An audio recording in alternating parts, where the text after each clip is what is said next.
don't understand why you're 40 years old playing the game still. So. Well, I mean, what game do you think you're going to be playing when you're 40? When do you think you're going to stop playing games? What's the age? What's the cutoff age? When you're out of high school and college. You're a high school kid? Yeah, I'm in high school. Yeah. How old are you? Why does it matter? Well, I mean, you foresee yourself in the future quitting something you love, like video games? Do you not love video games? You just cruise through it.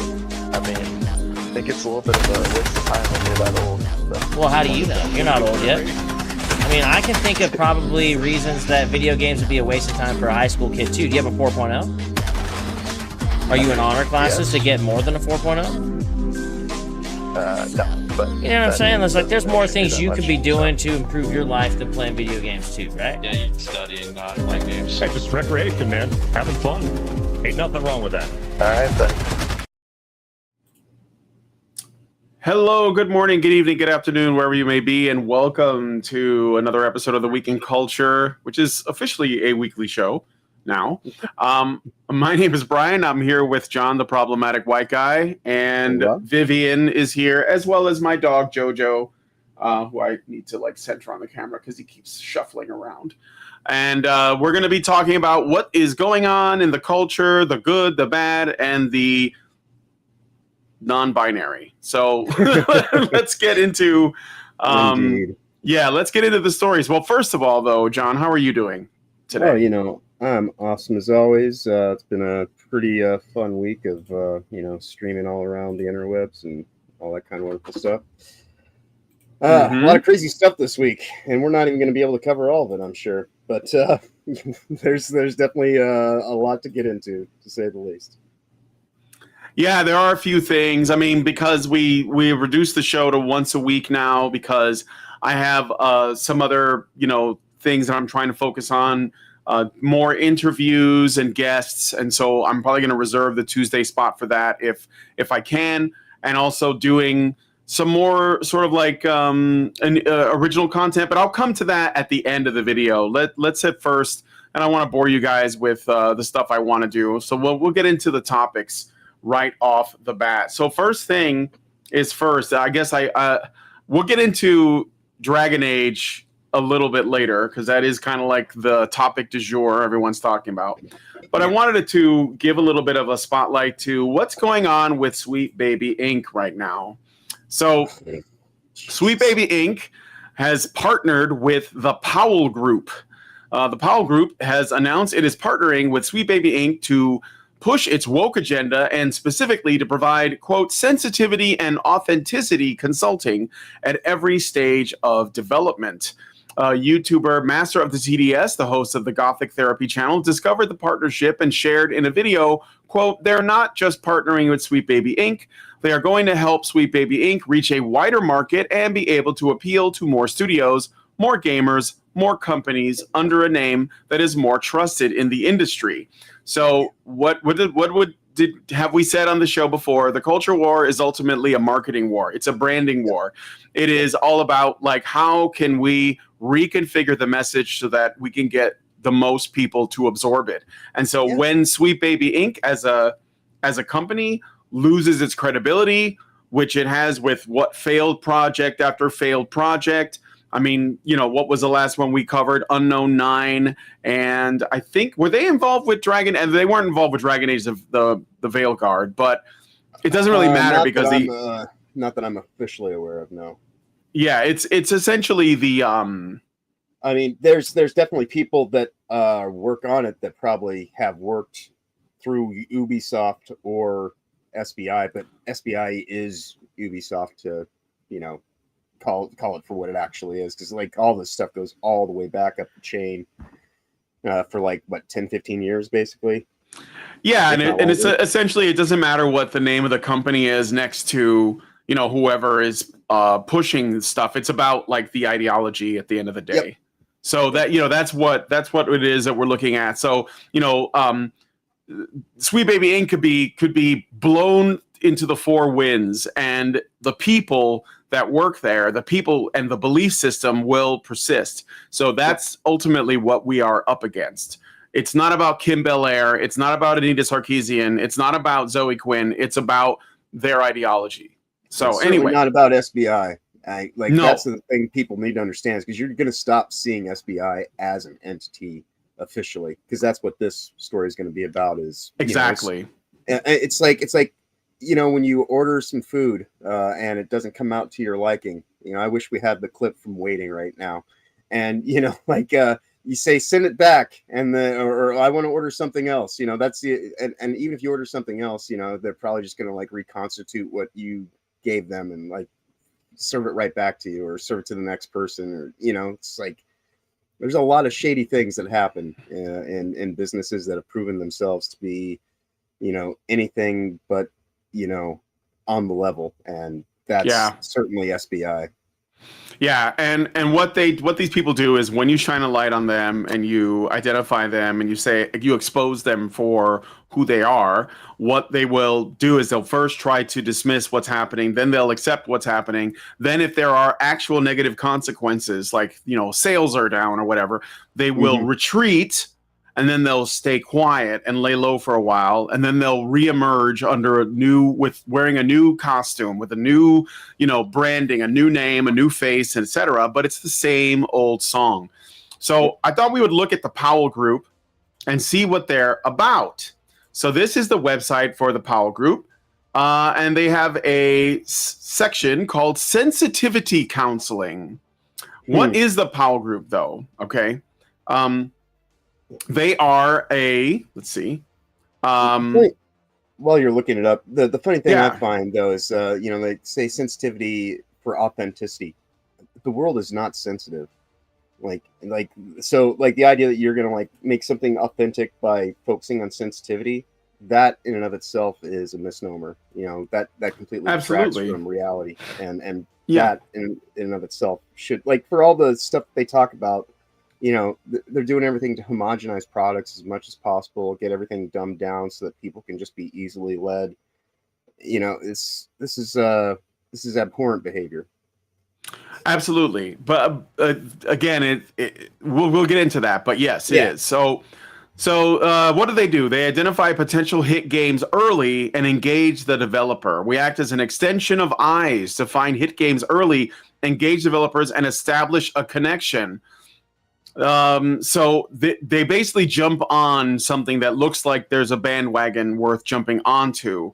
So what do? They're a consulting group that have essentially, sort of absorbed Sweet Baby Inc., or at least they're going to be working with them to help them because they believe in their message.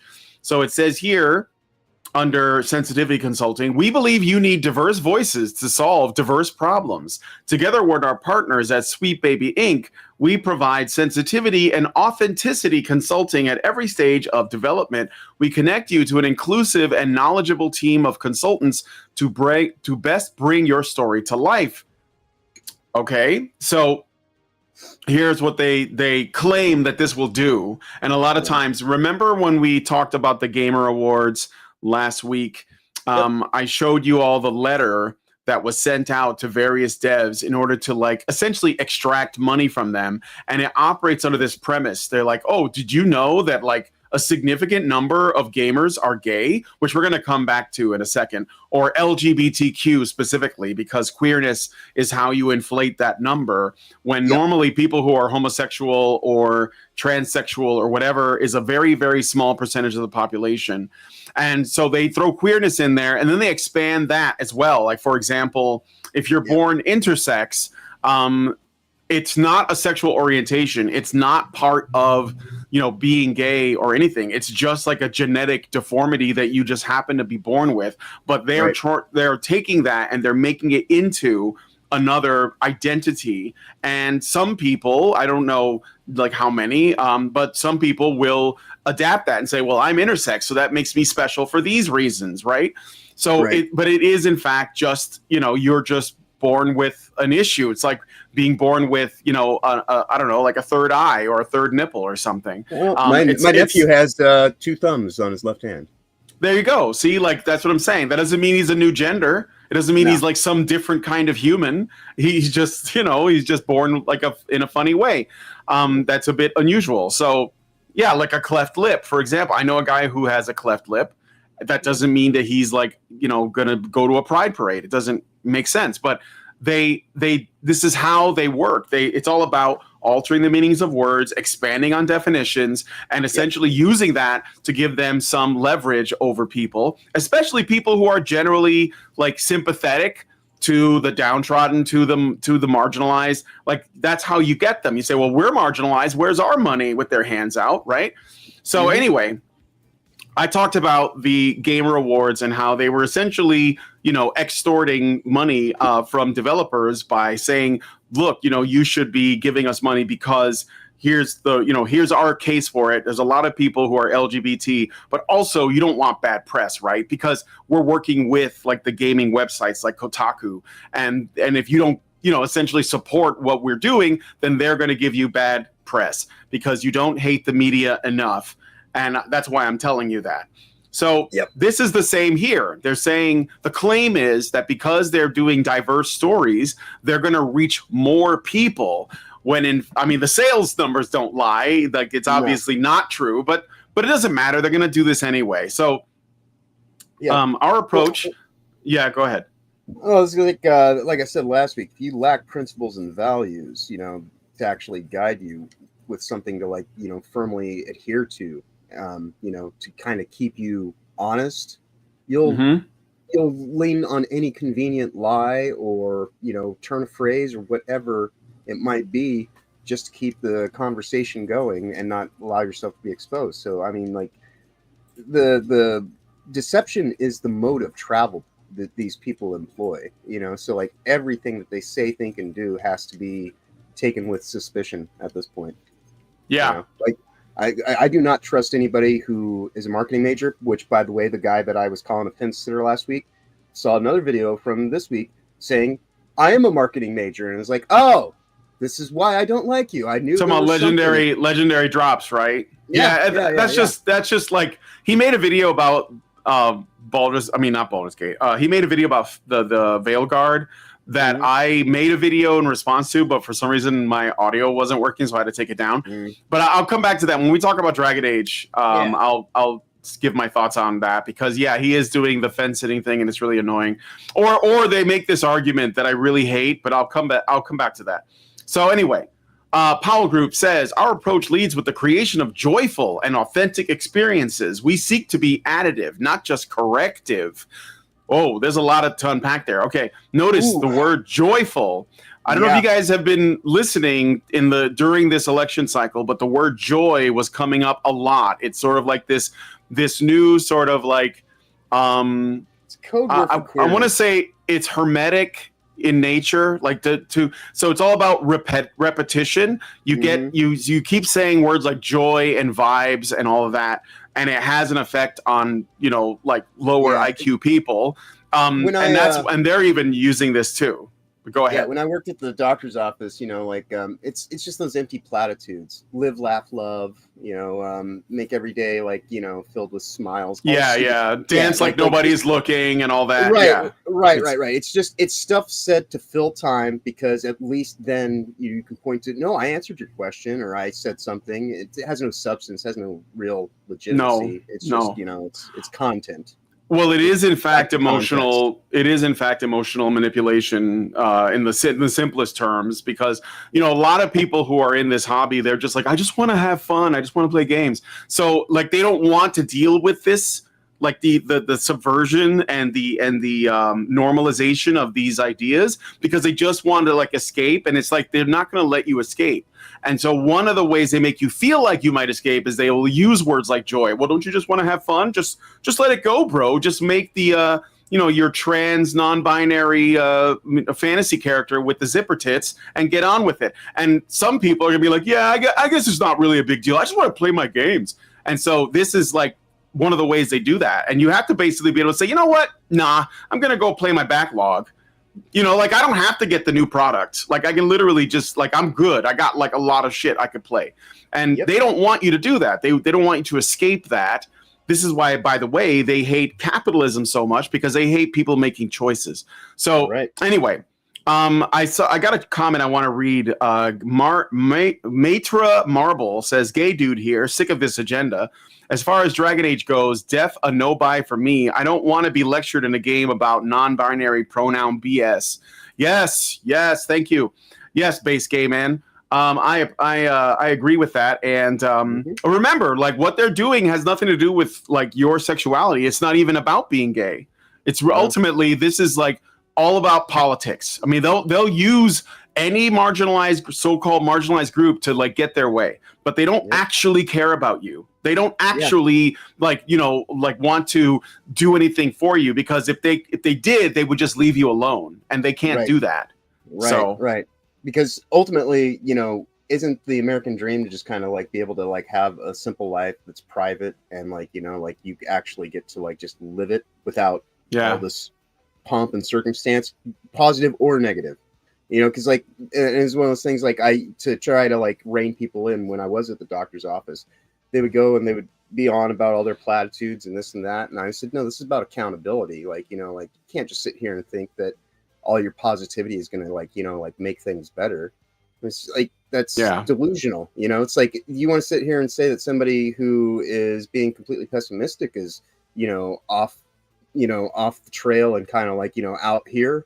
Well, yeah, exact same thing. If you're too optimistic, you actually have to like have a bearing on where you're at and be centered here in reality, you know, based on the situation that you're dealing with, and actually like put one foot in front of the other, actually discerning as you go. And some days you'll be a little bit high, some days you'll be a little bit low, but you know, it's like, that's how you actually have a human existence, you know. And so like all this stuff that we're doing in the name of like, you know, making things better and easier, it shortchanges our humanity and our actual human experience. And like, you know, I don't think that if you're actually in this life to live it, that is something that you would ultimately want to subscribe to. Because, you know, it's like, as you go and grow in life, you know, like you know, people make fun of me all the time on various streams I'm on because I talk about my past, and it's like, well, you know, like I had a really rowdy past, and you know, at a certain point in time, just like I'm just gonna slow down to just like kind of not do much of this, you know, stuff day to day, like, because every day when you look at it, it's kind of like, you know, like there's only a few things you really have to do in life. You know, take care of yourself, take care of your, you know, family and your surrounding, and you know, just kind of like, you know, try to be decent. You know, like filling in with all this other kind of insanity. You know, needlessly making it complex, or trying to like adhere to, you know, other kind of forms of collectives. That's where people end up getting lost and start, you know, getting like their emotional kind of, you know, imbalances and make them distraught or whatever. It's like, just, you know, it's like, you gotta lighten your load and just kind of deal with the fact that even if you care about people in your life, they care about themselves enough that they don't need you white knighting for them every single goddamn moment of the day and all this kind of stuff. It's be too much. Well, yeah, I mean, you could only, like, again, you can only control that which is like within your reach, right? Like you can, you know, I try to talk to my friends about this stuff, and I think they're finally starting to come around. It's been years, but I at the end of the day, like, I just have to just keep plugging on ahead, and hopefully they will, you know, see where I'm coming from or whatever, and that's it. Like, you can only do what you can do, right? So, but let me finish their initiatives here. So, okay, so going back to what I was saying, I talked about joy already. This is like a thing that they've been using in the Kamala campaign as a way to like get people to vote. They're like, oh, aren't you tired of all the division, which by the way they created? And like, so they make the problem. This is like classic feminism, by the way. Create the problem, then blame the wrong people for the problem, and then offer a non-solution like a placebo, and then carry on making more problems. And that's what they're doing. So joy is not a solution, just like it just isn't. Solutions are solutions. But anyway, and then it says we seek to be additive, not just corrective. So this presumes that when they step into like a game development, they're saying these people need to be corrected. They're doing something wrong. And obviously, you know that based on the history of franchises that have been successful that they have destroyed by correcting things. So that's another thing to, you know, point out. Oh, by the way, I got a comment from Phantom Wars. I've come to support my boy PWG. Also, John, please don't mention your ex-wife, the porn shop, or the clean foods. Much love, buddy. Okay. Yeah, I wanted to read that and I forgot to. So that's all right. That's all right. I already responded back to him as you know. Yeah, I'm going to do those things no matter what. It's so part and parcel. So it says these are the 3 things they want to do. Reach a bigger audience. Well, we believe that representation is key to connecting players and audiences. Appeal to a wider reach of players with more inclusive storytelling. Wrong. Also, just so for the record, like maybe I'll make a video about this in the future, but ultimately this whole thing, if you want to understand why people are obsessed with themselves, their identities being represented in shit, because I've never like said, why aren't there more Puerto Ricans in my video game? I've never said it. Like I said, it haven't even entered my conscious. In fact, it's just like, it's not even a masculine way to relate to things. Like generally, when you are enjoying a piece of content with a character you like, it's not that you want the character to be more like you. It's that you want to be more like them. So you're like, man, I wish I was a space marine. I got to go to the gym, right? Like that's like the meme, right? But no, people who want to see themselves in shit, that's a feminine thing. That's why, like when you write, novels like Twilight or 50 Shades of Grey, which are very popular with women, or Hunger Games, the main character is extremely like, they're like a blank slate that they can just project themselves onto. And it's okay that that's the way women enjoy shit. But it's very important to point out that this is feeding on that kind of, feminine urge to be represented, but it's exaggerating it to narcissistic levels. So people are like, I need, like you have people doing self-inserts in games all the time. Like Kim Belair is in like 4 or 5 games right now. And, and then you got like, and then you got like these, like, these troons, and they're putting themselves in the games as well because they are obsessed with themselves. And if you want to understand how that happened, I would suggest reading up on Herbert Marcuse and Theodore Adorno, who, especially Theodore Adorno, who's done a lot of, like, he's basically a Marxist, academic from back in the day, and he has written extensively about essentially pushing for, this narcissistic agenda in order to essentially uglify everything. It's about tearing down everything beautiful because beauty is hierarchical and they can't stand that because it's also reality. Like they're like in our world, beauty is real and they hate reality and they hate beauty, but they love themselves, or at least they love and hate themselves in the same way that Gollum, from Lord of the Rings, loves and hates himself and loves and hates the One Ring. They're the same way. They're just like that. And so it's just something. If you want to take this deeper, look into Theodore Adorno and Herbert Marcuse, because that's where this shit comes from. Okay, so anyway, go ahead. Well, ultimately, it's they want to be unburdened by what has been. To use a they want to imagine what can be, unburdened by what has been. Yes, and to what you were saying specifically, I don't think you're going to see Puerto Ricans in much in the way of fiction at this point in time, because quite honestly, I was talking to Sonia about this the other day. Puerto Ricans are far too based for most fiction, and I mean, like gendered language, they don't want any of that. The fact that Latinx and all that bullshit. No, they don't. Right. And and to what they're doing, like this whole idea that we're providing solutions. Well, here's the thing about solutions, and I'm gonna talk about the doctor's office. So everybody's gonna have to deal with it. So when I was there making medicine for people, I would get basically a script order, right, on what the person's protocol would be. I had this tincture wall. I had like 300 different kinds of tinctures, ingredients. And so you have to know the specific measure, the specific ingredient. And I would handcraft specifically potent solutions. I would make magic potions, if you will, right? But this is like a solution in the sense of a vaccine, where it's just one thing done repetitiously over and over, and it's assigned to everyone. It's not a solution. That's a really shitty answer that you just keep giving because you don't actually want to learn how to actually solve anything. And if you're not going to take the time to actually get into the situation and do what good doctors do, which is have patience, and by that I don't mean the people that you see. I mean actually deal with what it is that you're actually right in front of you, what is it? What do I need to know more about? How do I actually, deal with this thing that might be beyond my immediate thing that I like to grab to and I just use it because it's convenient. That's what this shit is. This is how you homogenize things. This is how you make things lesser over time. So Yeah. I'll let you continue. Yeah. All right. No, it's okay.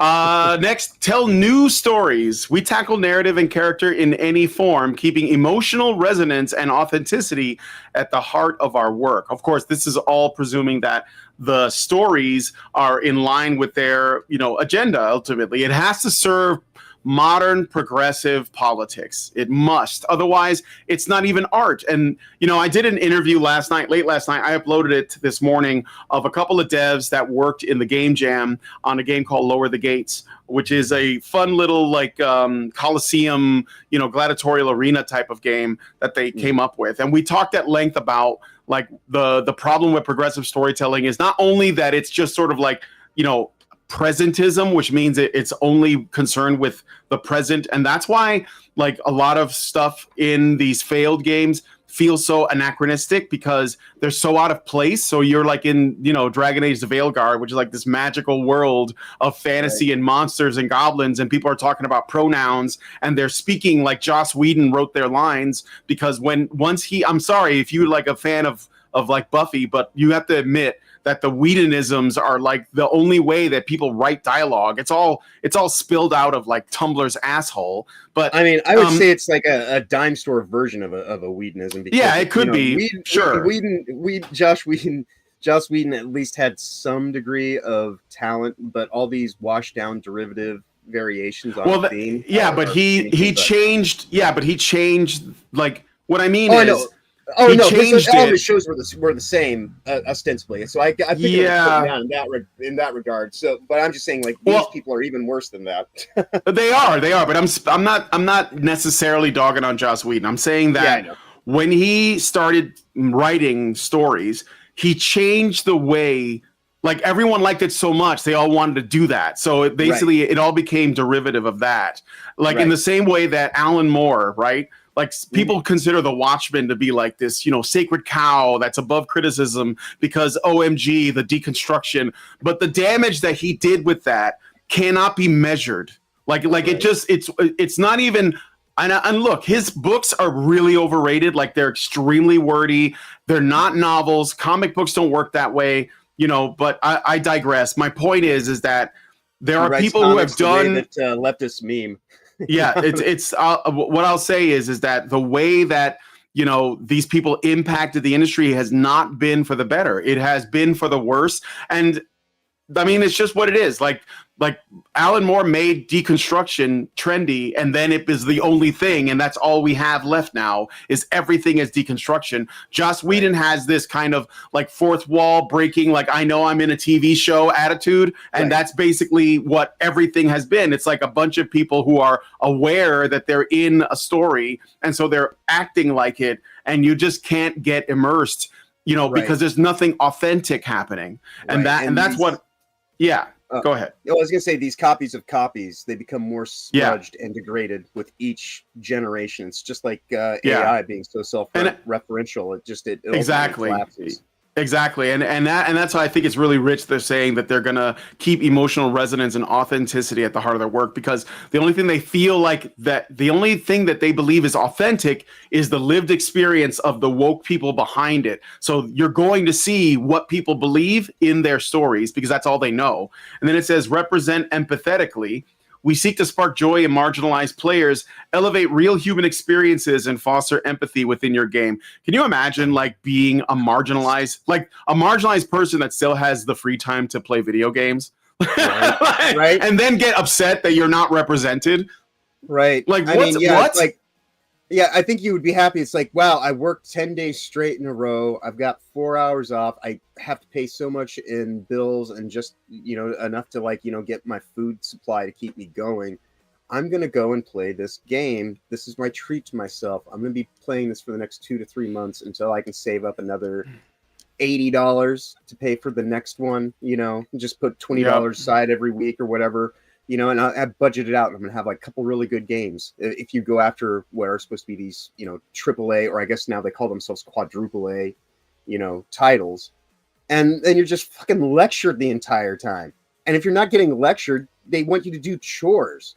Like, these are supposed to be escapist experiences that get you out of like the thing that you're stuck to and just clinging on because you have to deal with the state of reality, and you want some escapism, but there's no escape anywhere.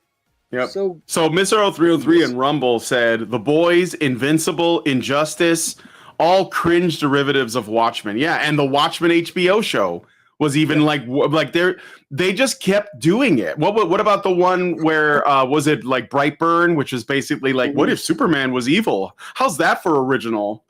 No one's ever done that before, right? And that's what I'm saying. Like, it's super boring. Like, it's it doesn't exist to make anything. It's just like Tolkien said, right? Evil cannot create anything new. It can only destroy that which has been created for the good.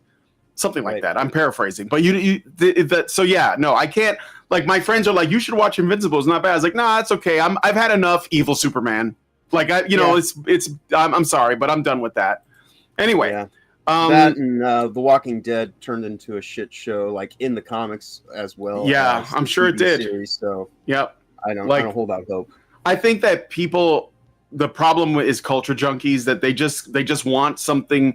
Like, they want something so bad that they're willing to take whatever table scraps these people leave, and then they try to figure out, oh, there's a little bit of protein in this, in this turd. It's like, no, just reject it. Like, you don't have to buy the new product, guys. You just don't have to. You literally have all the power.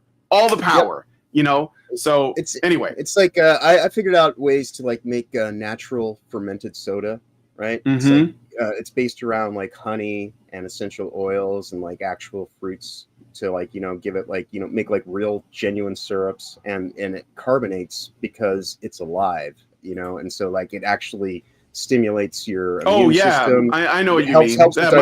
My wife does a lot of that. She makes like fermented things. Yeah. But it's like, it's easy to go to the store and just buy some corn syrup with some food coloring and like, a whole bunch of chemical filler bullshit in there, and then just be, oh, this is all right, this is great. And it's like the thing that's, well, like, if it's all if it's all I can understand, but go ahead. But that's the thing, is that's what they're trying to do, is they're trying to drill down the world to the point to where people don't actually enrich their experiences, or actually fundamentally like know how to do anything. You just become a consumer. You become a mindless cow that's ready to be slaughtered. And that's what, that's the whole concept behind a useful idiot. And then saying, hey, we can depopulate the planet because it's full of useless eaters, because they're programming you to be weak. And so to remain strong, you actually have to challenge yourself. You have to learn new things. You have to do things that like, take a little bit of time and effort, do a little bit of struggling, if you will, have a little bit of sacrifice if you actually want something to be meaningful. You can't just easy button your way through things. And if you do, you're not even living. You're just having an experience, a hollow one at best, Mm-hmm. So, so I just wanted to point that out. Obviously, they have like a process, but it essentially means that they come into your game, and these are the same thing that Sweet Baby does, and all these other consulting groups. Like, these are people that couldn't make it in like whatever industry, and so they're like, oh, I know, I'm going to become a consultant, and I'm going to tell other people who actually do their jobs how to do their job, and that's what they're doing. So, but we got to move on, because I was going to say, why they get away with it in gaming though, right? Dana Barry, who was the first trans person in the game industry, and this was like back in the 1990s. Actually made the game Mule, which is the first multiplayer game, right? And like also did Modem Wars, a couple other things. And and this is not to shit on them as a person. They made the transition they did in their 40s, and when this happened, like you've lived a life, you've done this whole thing, and you're not trying to really put it in anybody's face. It's just, this is what happened, right? Yeah. And so ended up getting cancer and died at like the age of 47 or 49, something like that, right? But that was kind of like the wedge that they used. And so like the woman who is the head of our design department, who became the head of Women in Games doesn't even care about women in games. They care about diversity in games now, and so like Well, that they means, care about they're they probably just care about getting women in positions of power to control. right, and they it's they not did really that. about Right, and they already did that because they've been in play for 15 years now. And at least, and because they were able to get that first wedge done, now they pivot, and now it's about all the trans queerism and all this kind of stuff. When it's just like people used to have like their own identities and whatnot, that were integral to them as individuals, and it didn't have to be about all this platforming, but again, this is just people being used to actually sell this ideology, which is ultimately to undermine the quality of life of everyone in their own individual lives as we move forward. But speaking of moving forward, I got to move forward. So I want to go into another game that's coming out. So you guys heard about Life is Strange, I assume. I never played them. I already know. I knew from the beginning that was like, this is not for me. It's some kind of like, what do you even call these? These are like these choose your own adventure kind of thing. I think. Yeah, it's like it's a graphic. It's like a visual novel, interactive novel or whatever. Like it's basically like those David Cage games, right? Those like Quantic Dream games. In the old days, it would have been a point and click adventure. Yeah, exactly. So there's a new Life is Strange coming out, and well, it's woke. Yeah, I know, crazy, but I know this might strike you as like surprising, but it's woke as shit, and I'm gonna explain how in a couple of ways. So first off, here we got the title screen. It's called Life is Strange Double Exposure. I think this game is out now. No idea if it is or not. And then we have the accessibility settings, and it has a number of warnings on it. So let's take a look at them. We have a brightness warning. We have a blood warning. So apparently it might have gore. You can turn these on or off. A violence warning, a suicide warning, an abuse warning, a drug warning, a sex warning, and a transphobia warning. The transphobia warning says enables warnings before mentions of transphobia occur. No depictions of transphobia occur. If enabled, warnings will appear in the top right hand of the screen before the content appears. So all right, okay, Jesus Christ. So like not only do you have to just deal with it as it comes, but now it's like, hey, I'm gonna give you a warning. So like you're just doubling down on the shit that. But you see, they're calling it. This is what I wanted to point out. A couple things.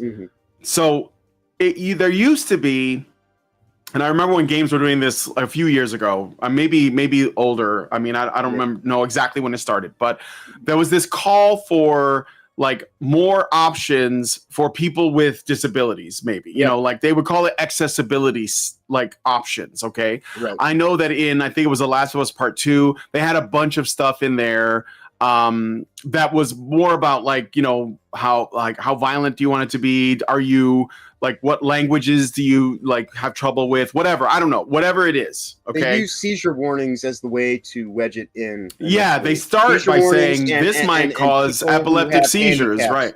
Right. And people have handicaps that needed to like have specialized controls specifically. And right. And they use that, and then they tried to make the argument that there should be accessibility warnings in order to make games easier, so that like making a game easier should be an option. And a lot of these woke like journalists have been doing that ever since From Software started making games. Every time they release a new title, they're like, they should really have an easy mode. They should really have a story mode. And why is that? Well, because ultimately they want to focus on the message, and the message is in the story. And if you can't like progress the story because the game is too challenging, then you can't get the message. So they want to make it more accessible so that happens. And they do it under the guise of, well, we're looking out for the disabled. Meanwhile, people are beating like, Elden Ring's DLC with like a fucking like Dance Dance Revolution pad. Like it's it's if you have the will, you can do it. But these people don't believe that anyone has the ability to persevere. So when Hypnotic was calling it journalism mode the other day because they do the exact same thing. They do the exact same thing in Dragon Age. Sure. And so like I wanted to highlight this because if this was just like accessibility settings, for the hard of hearing, for the I don't know if blind people should be playing video games anyway, but like people who have like vision, they're visually impaired in some way. Colorblind, I understand. Yeah, color blindness, right, and all that kind of right, stuff, right. whatever. But like that's reasonable, but that's also how they get the foot in the door, so they can do this stuff. Like if you don't, blood warning. Okay, fine. Like I don't know why you would do it. Like, why wouldn't you just not play the game if you have a problem with blood in a video game? But I know that. But I remember back when, like, censoring the blood in games got you a lot of shit from gamers. Yeah. Remember the Mortal Kombat controversy? Oh yeah. Remember when it was on the Super NES and like the characters would it was milk. It was white. Yeah. It was milk. Sweat or whatever, which you could also say it looked like jizz. So it's like I just beat the jizz out of this guy. Yeah, and they changed the fatalities because because it was like we got a lot of shit for that, and rightfully so. And now, like, the gamers are the ones asking to censor this stuff. Right. Well, that's the real ludicrous thing about it, though, is they came up with the ESRB, rating system all the way back then. Like, it's been around for over 20 some odd years now, right? Probably closer to 30 than 20 at this point. And so, like, when you have mature rated games, I'm a fucking adult. I think I have my own ability to have discretion. If you're gonna sit here and like, try to like mediate my life, and even on teen titles, if this is the whole thing where it's like, oh, we're trying to do this stuff, like, then make games for the appropriate age range. You already did all this stupid shit. I think that stuff's a little bit asinine myself to begin with. But, I understand people want to have discretion. You have kids. You want to, like, make sure that they're not getting into shit that, that's what the outside of the box is for. Put that stuff there. But these before you buy it. Kids aren't playing this. Well, I mean, maybe, but, like, I think, like, this is for, like, this is emotionally, this is for emotionally incontinent adults that they want a game that's going to, like, stroke their ego, because that's ultimately what I think these are about.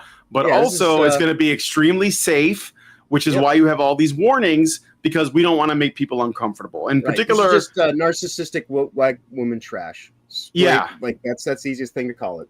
Yeah. So speaking of women, using the term loosely, who's responsible for this?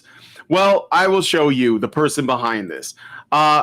Laura Kate Dale Bluesky at Laura Bubsky Social, accessibility. So responsible for the accessibility options. Life is Strange, double exposure, queer consultant, accessibility, author, WIG Awards, journalism impact winner, Laura K Buzz official at gmail.com. Women in games. But wait a minute. Why is there a drawing of a person that looks like some Cartoon Network bean mouth goy slop? Well, because this is actually what they look like. So this is the actual person that you saw in this cartoon. Totally, like, the likeness is. Yeah. I can't tell the difference. 20 minutes ago? Women in games doesn't even care about women in games. This is what women in games is all about. And that wig award that she just won, it's not because she's wearing one, even though probably is going to need to in a few years, because it looks like they're losing that, hairline that's half shaved. But that's a dude. So that's what I'm saying. Women in games is not about actually putting women in games anymore. It is totally it's a troon cult. Yeah, it is. It is. So this is the brains behind the Life is Strange thing. What's happening to men? I'm sorry, but like I keep seeing, like, we got to get our T levels up, guys. Like, I don't know how. Get some sun, eat some red meat, fucking dose. I don't know. Yeah, something. Like go lift some weights. Like we gotta do, like, guys. Like, what is happening to men? Okay, so anyway, I wanted to share that. And let me know what you guys think about that one in the comments. We're going to get into the next thing here. Let me just close these and look at your chat, because sometimes I like to see what people are saying. Randall Orlin 901 ATT says, it's feminism. Yes. We know. It is ultimately feminism. That's where it comes from. And that's because while all this other communist shit was, trying to get in, doing it on the basis of like economic disparities or whatever, this class-based war. It didn't work in the West because people were able to self-actualize and build their own thing, and they were happy with whatever little thing, the little piece of heaven that they were able to make with their own, the sweat of their brow, as BioShock would say. But so they were like, well, this isn't working. What do we do? I was like, well, why don't we divide men against women? And so they made feminism, and it's been super effective. So and the thing that I was talking to, making people unlearn everything. It's like I don't know how to make my own bread. I don't know how to I don't know how to cook for myself. I don't know how to stitch a button on there's just a lack of capacity for most people to actually. I swear, in the future, people will they won't even sell toilet paper. You'll just have to have a bidet because people won't even know how to wipe their own ass. Just quite literally, and that'll be the only option. Not to say that bidets are terrible, but it's nice to have the option for whatever, and just kind of actually know that I have capacity. If I need to wipe my own ass, I can do that. Yeah. All right. Will of the Fans is in the chat and says, "We are winning. Don't let up. Hold the line." Thank you. Indeed. Mr. 0303 says, "Remember when Total Biscuit simped for that thing? Simped for what? What thing? Maybe, are you talking about Life is Strange? Possibly. Mr. 0303 says, "This Dale dude also worked on the new Dragon Age." Oh, yeah, I'm not surprised. Yeah. Norwegian Black Templar says, "A man chooses, a simp obeys." Right. Thank you. Well, if I could just do just a few more minutes on the women in games, try to keep it as brief as I can. But it goes back to what I was saying earlier about Dana Barry. And the woman that was the head of my design department at SCAD, 20 years ago when I started college, she looked up to Dana Barry, right? Dana Barry was we actually had a whole section in our design course where, we had to learn the history of this person, right? And which is why I know all about it, right? And so when she became the president to Women in Games, which was, I believe, the way that it was all situated, I believe that she was put into SCAD specifically so they could, ratchet her into position as the head of Women in Games. The more I think about it, I've been thinking about this throughout the week, because of all the stuff that's been kind of happening with this Troonish insanity that's happening, and it's all coming through this pipeline. And so, the whole conceit of what they were doing was quite literally, putting Brenda there as the initial president because she wrote a book called Sex in Games, and she had worked on the Playboy game, which was basically a really bad version of The Sims. And ultimately, what happened to Leisure Suit Larry? Why wouldn't you just do another one of those? She actually did consulting on that when they did the when they did the rework back on a PS2 or PS3. I can't remember which one, but yeah. So her whole thing though, much like Kim Bel-Air, you kind of start to wonder, there's more going on here than anybody really wants to even know, probably. But yeah, her whole thing, ultimately was and I mean, she worshipped Dana Barry. It was the first time I ever heard anybody talk about trans activism was in my art school about this person, and it was all this whole thing, and that's why the game industry is so built around it, because there's this historic figure they can all rally around and try to get behind, but they died of cancer. And they were just living their own life, actually being somebody who was highly, talented, but also deeply haunted at the same time. And everybody kind of could see that. Any picture you see of Dana back when she was Dan, and then when she became Dana,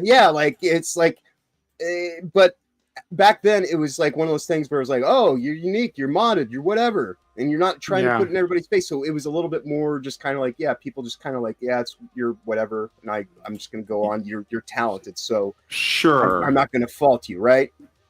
But yeah, that's what this has led to, is all these untalented hacks that can't even hang, unless I'm gonna stop Yeah, no, there. but So I think it's- that like that's the thing though. It always starts off as, well, this wasn't bad. Like this is like a good example, and then it a bit like the slippery slope is real. Like Life is Strange.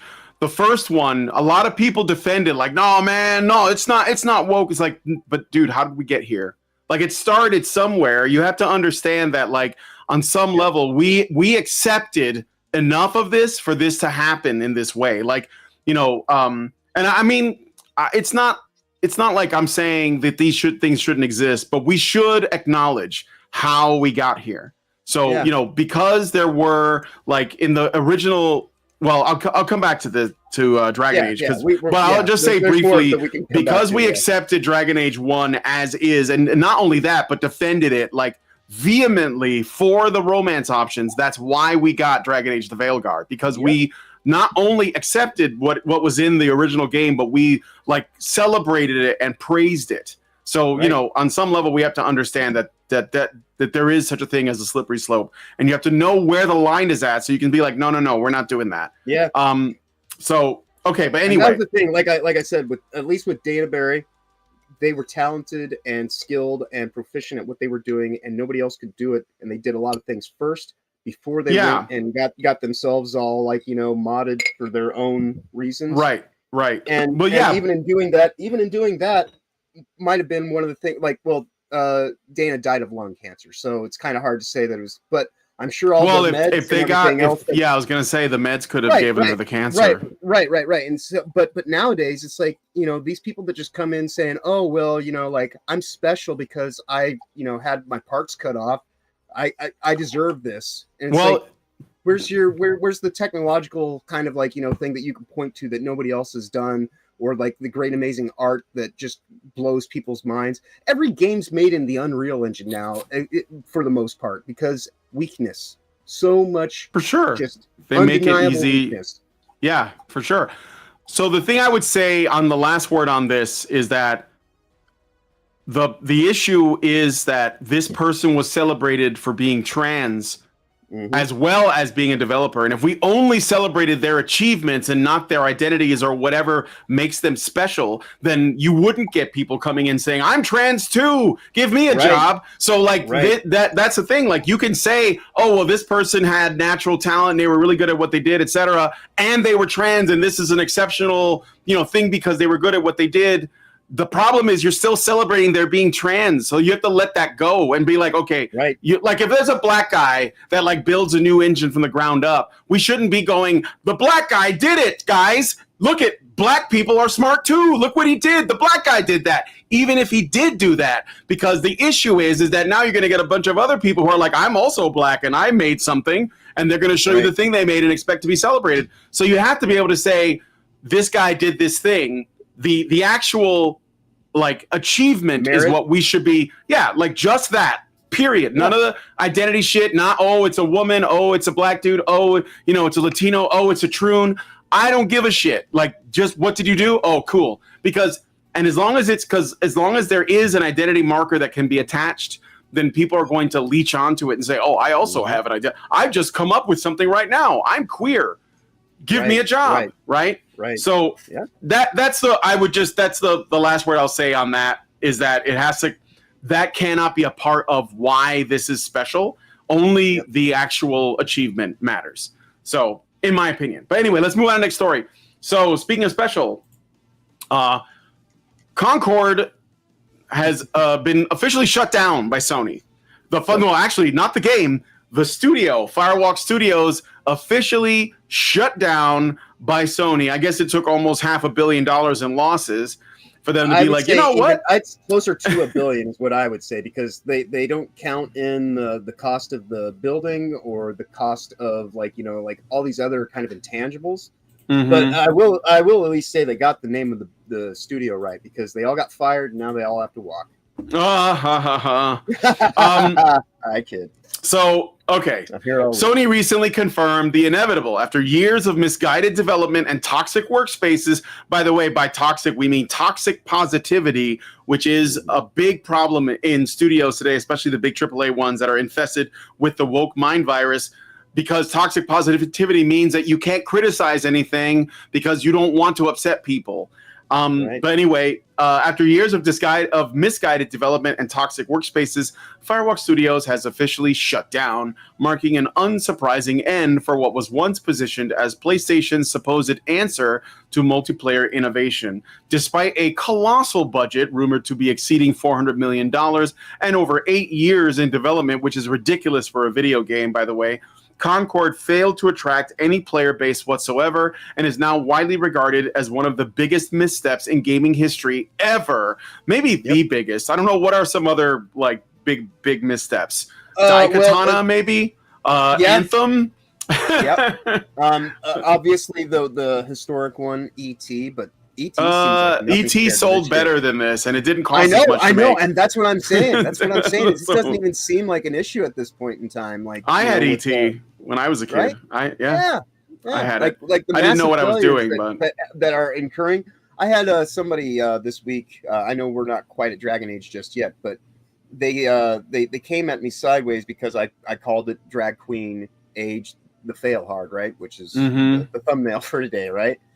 And they're like, they saw that it had like 70,000 concurrent players on day one. They're like, so much for fail. And I was like, yeah, no, I'm still standing by what I said. This is, narratively speaking, sales wise, it doesn't take too much to impress you. This is day one, hasn't even broke six figures when Inquisition, I believe, their highest selling game, sold 1 million copies on day one. And so this hasn't even sold a tenth of that, or maybe a tenth of that if you add everything together. And how many of those sales are actually sales? Because a lot of people have GeForce now, right? And as long as you do the 6-month subscription, you get it for free. Or if you have a Ubisoft subscription, pay $20 a month. So, I crunched the numbers on this thing based on the 250 to 300 million for development.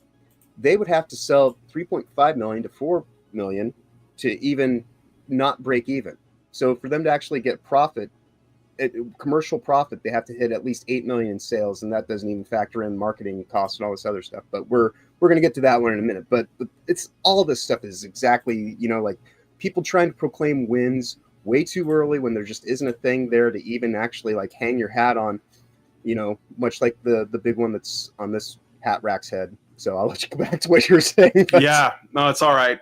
So, well, I mean, there isn't much else to add to this. They're gone, and Sony had to let them go because it cost them too much money. Will they learn from this? Probably not. No. But I guess we will have to see what happens in the future.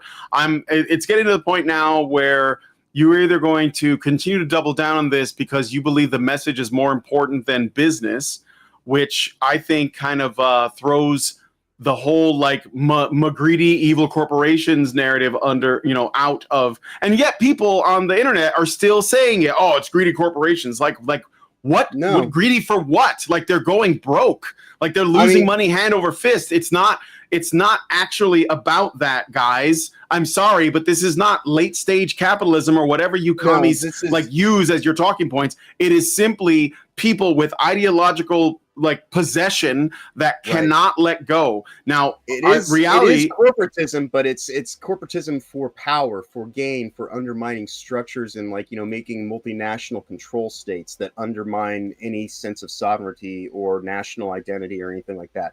Has nothing to do with money, though. Absolutely fuck all on that. No, power is more valuable than money. Like they basically support us printing money into oblivion. So why would they do that? I was watching a while ago. I was watching a podcast by Patrick Bet David. I don't know if you guys know who Patrick Bet David is. He's like a businessman. He does interviews with mobsters and he talks about investing and things like this. So not really like this sort of, it's not really something connected to this, but he also talks to politicians and pundits and stuff. And he said something interesting when he was getting into a debate with a guy who was basically in support of, the inflation, like basically saying, oh, well, the money printing thing. He said, and I think this is really important. He said, I'm rich enough that this won't affect me at all. The only people it's going to affect are the poor. And so he doesn't. That's the point. I know. That's the truth of it, though. Like if you have enough money, then you're not going to give a shit about what the state Right. does in terms of printing Right. money, what the Fed does, whatever. So I think that, again, these corporations, they're not interested in profits. You have to get that out of your head. They're interested in power, or if they do they're wake up, interested in serfdom. Like like I say, they like, because there is this whole idea of the dividing of, you know, the people who are upper middle class and, you know, everybody's just lower class now. So upper middle class is going to be like, you know, just like the bottom of the, it'll be like being the shortest giant. You know, you're still big enough to be solvent, but everyone below you is, you know, now weakened and can't, you know, compete. And that's the whole point behind inflation. It's like, I'm sure I've mentioned it on this show before. If not, I've mentioned it somewhere else. You can make $250,000 a year nowadays. You have less buying power than somebody who was making $80,000 back in the 1980s. You know, so, you know, like this idea that we have so much money is a misnomer. And yeah, like people that think inflation's a good thing are people that are clearly, you know, not based in an actual situation that, as you're saying, is going to affect them. And so that's why they just don't care, which is why, you know, like when you do actually deal with elected officials and things like this, especially on the state level or locally, make sure that you're actually dealing with somebody who knows what your economy is. Because if they are kind of like living in this out of touch kind of stability that you'll never be able to really attain, then they're the ones who are going to be, and we'll get into this with the whole Harris thing. They'll be more easily cajoled, or, you know, like willing to go along with just putting on a mask and, like, you know, doing a song and dance and like doing like whatever for, you know, the authority, because that's what this is. This is authoritarianism. It's coming by way of, you know, corporations, but this ultimately is about world governance and, you know, just globalism. And that is the thing that people would do well to actually appreciate and understand, because sitting here saying, you know, and I'm not necessarily a big fan of, you know, like, well, they like to call it late stage capitalism, but that's the whole thing, to like put the onus and, you know, the focus on like, well, businesses need to be dissolved. We just need people to, like, you know, give us universal income, all this stupid bullshit. And that is, you know, that's them tricking you. That's the magic. That's the dark magic that I mention all the time. Just because something seems like it's, you know, good for you, and there's, you know, just like a pathway of least resistance to get the thing. If the cheese is just laying out there for you to take, it's probably a trap. Yeah, for sure. And well, we're gonna change lanes here. We're gonna talk about Dragon Age while we're on the topic. So, yep, Dragon Age: The Veilguard is. I'm not even gonna play the clip because it's been all over the internet. Okay, I'm not gonna play any of the clips. But apparently it's a return to form, according to all of the bots online. Yeah. So the thumbnail I used today came from the real popular clip. And then there's another one that is the character talking about their non-binary status to, I suppose, what's supposed to be their mother. And it's just like, what the hell is this even about? Like, this is supposed to be a game, and you're just sitting here, like, sitting around a table, eating pie. This is like it's if the player character hadn't been made as a man, it would have passed the Bechdel test. It was just like I was like watching a scene from the MCU. But anyways, I digress. Go ahead. Yeah. All right. Well, anyway, so the Dragon Age: The Veilguard is out. We're going to look at the numbers on it a little bit later in the show to see how well it's selling. There are claims that it is, what do they say, the best-selling BioWare. Is this BioWare, right? I always get these developers mixed up. Yes, it is. It is BioWare. Yeah, the best BioWare. launch of a BioWare product in like however long, which is like it's a stretch to sort of like make it seem like has a bigger impact than it actually does. Right, because they have to use qualifiers, because as stated, Dragon Age Inquisition sold 1 million copies on day one. This did not do that. So them trying to say this and that, it's kind of like how Disney will try to spin their successes.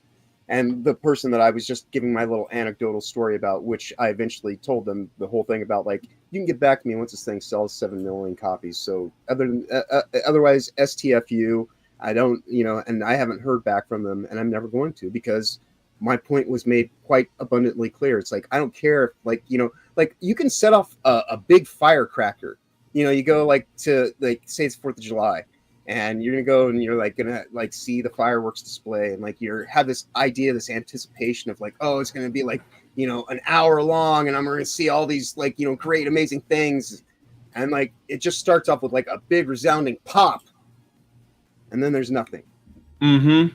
That's what this is. Like, yeah, it'll have like some kind of impact initially, because it's a game with a lot of promotion and a lot of like like platforming behind it. So of course there's going to be some initial kind of business that happens, but how many of those sales have already been refunded? The numbers that we're going to look at, it has not peaked past that day one peak. It's the weekend, so these will be the days that if it's going to happen, it's going to be this weekend. But I don't see this thing getting into if it reaches 100,000 concurrent players this weekend, I will be shocked. Well, we'll have to wait and see. I think one of the things that they're relying on is brand recognition, just like Spider-Man Miles Morales, which I don't think sold that well. But basically any brand that they attach themselves to, they're using the brand like, oh, you remember Dragon Age, right? Like it doesn't look anything like the game you remember, but it is the same game. Why don't you buy it, consumer? And so we have the reviews. So there was this big controversy around the reviews for Dragon Age: The Veilguard, where some reviewers on online review groups were denied access to a review copy. Among those is Fextra Life, and I think Legendary Drops also made a video about it. And I just want to, I know we said this already, but I just want to make it clear that they are way too charitable to these people for this. I mean, like they're saying, oh, this is unprofessional or whatever. But you don't understand, like they're being deceptive. They're lying to the audience. They are only using like the review sites that are going to give them the best scores, right? And they're going to give them money or access or whatever, to in exchange for that. It's completely disingenuous from the get-go, and the only response you get is the safe kind of look, man. I don't want to be called a transphobe, but see, that's kind of like that's ultimately the problem, though, because if you are not, I know that you have an opinion on this, guys. I know that you do. I know that you realize that transgenderism is kind of a sickness and we should be talking about it. You should know that queerness is not about being gay. It is actually just a political position that goes against the normal. And you should know that. The games are being used to push propaganda. You should know that. You should be against it on principle. But you are being cowards. And the reason why is because you think that more people agree with them than you. But if you speak up like I'm doing right now, you might find that more people are in favor of normality. They're not going to give these people money, and they shouldn't. And you should tell them, right? I mean, like just based on what they did to you, like just based on the fact that they lied to you, that they said they were going to give you a review copy, that they didn't do it. And even I think in some places I heard that maybe not for this, but there was something I heard about where, they would allow people to do a review, but they had a bunch of conditions attached to it. Writers. Yeah, like that's just I'm sorry, but that's like beyond the pale. That's just marketing. One of the things that it is, but they're trying to control your marketing. Exactly. Right. But that's what I'm saying. It's in the guise of a review, but it's just marketing. It was like the thing that I brought to. It's an ad. Touch on it. We might touch on it next week. Maybe just a little bit. I'm gonna do a little bit more research into it. But the whole thing about like the people that are being invited to focus test, as long as you meet these conditions, and I believe it is for the next Witcher game that they're doing that. And then also for next week, I had till the 6th to do the survey for GDC for the GDC that's their current inclusion and sustainability survey that they're putting out. So I'll do a little bit more research for those to touch on for next week, but it falls right in line with the thing that we're talking about right now, which is why I'm mentioning it. And the thing, again, I just got to say, part of the reason for this is because when the first Dragon Age came out and they had like gay relationships in it, which were still kind of anachronistic and weird, like people should have been like, this is a little bit weird. But of course, you defended it because you're like, well, gay people exist. What are you, some kind of bigot? And then it moved from that. I don't know what the Inquisition did because I didn't play it. I only played the first one. And I only learned about the gay relationships and the bi relationships by looking it up because I didn't really engage in any of that. I was like, we got to stand on business. So we're just going to get this done. But now they're doing like trans and non-binary shit. So like, what do you think? Like, how did we get here? You know, right. Like you have to like understand that these things don't come from nowhere, and it's because you tolerated some of it. Well, like you had to tolerate all of it. You have to tolerate all of it, and so that's where you're going to end up. The next thing. This is the next thing. Is it's not just going to be transgenderism. This is transhumanism. They are going to start saying, "Hey, do you want to like have this kind of DNA spliced into you? Like, and we're going to have fucking splicers." Oh, for sure. No, people are already doing that to the degree that they can. Like, there's like people who have gotten, plastic surgery to look like dragons and to look like Barbie dolls. And so, I mean, it's obviously that's happening. Like, they are humanizing, they're humanizing genetically modified pigs right now. Yeah. To use. Yeah, they're making human pig hybrids. And Alex Jones talked about that years ago. Yeah. Yep. And they say that they're doing it for for medical stuff and to try to make people's lives better so they can get a valve from a pig or this or that. But ultimately, what they're going to try to do is make something like this is Bahamut right here. This is the Dark Lord, like what we've got on the screen right now.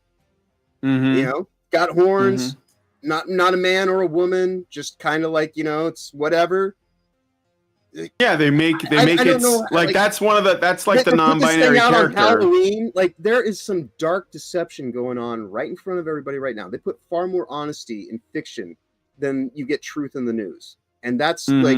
And I know a lot of people don't like hearing that because like, oh well, like we're beyond that. We live in modern society. All that. No, I don't care what day and date it says on the calendar. These esoteric cults that we talk about, like. Our show is called The Week in CULT-ure, right? For a reason. Because there are cults of power that have been with us since the dawn of time. And they are trying to undermine our actual humanity using stupid bullshit tactics like my civility, my moral superiority, my, I just want everyone to get along isms so they can ultimately make shit like this commonplace. Yep. Thank you for that. Okay, so here is what they're doing. This is from Grums. He says, we need to talk about captured gaming journalism and how corrupt it's become. Dragon Age Veilguard is astroturfing lead narrative or articles and reviews now, parroting the lead narrative designer of the game.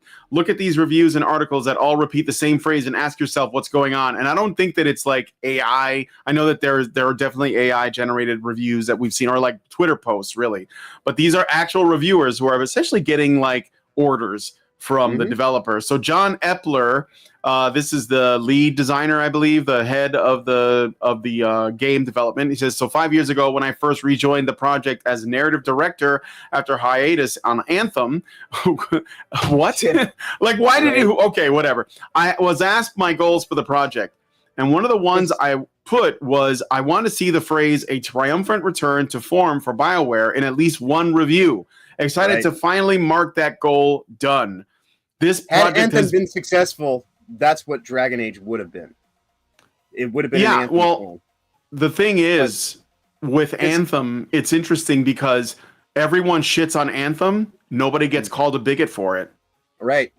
Because there's nothing like... So you can shit on something that's like bad if it doesn't have any like, politics in it. Or Yeah, but if you criticize something that does have pronouns in it, even if it's bad, then it's like a whole shitstorm. Right. Like, so, I'm just pointing it out, just so you guys know. Right, if you just say, well, I'm not criticizing because I'm a bigot, I got, why is there so much drama? It's just a bad game. Yeah, because they don't care about the game, dude. They care about the politics. That's why they didn't go after you when you criticize Anthem. That's why they didn't go after you when you criticize, like Dragon Age Inquisition got criticism. Because it was like like a step backwards to some people. They're using tokenism for shielding, and because they can sit here because that's what risk aversion is really about. It's not that I don't want to make a choice in a game that's actually going to like make me lose money. Like, no, their point of risk aversion is how do we do the thing that we want to do ultimately to get our power, but to not get blowback. And if we do, it will actually,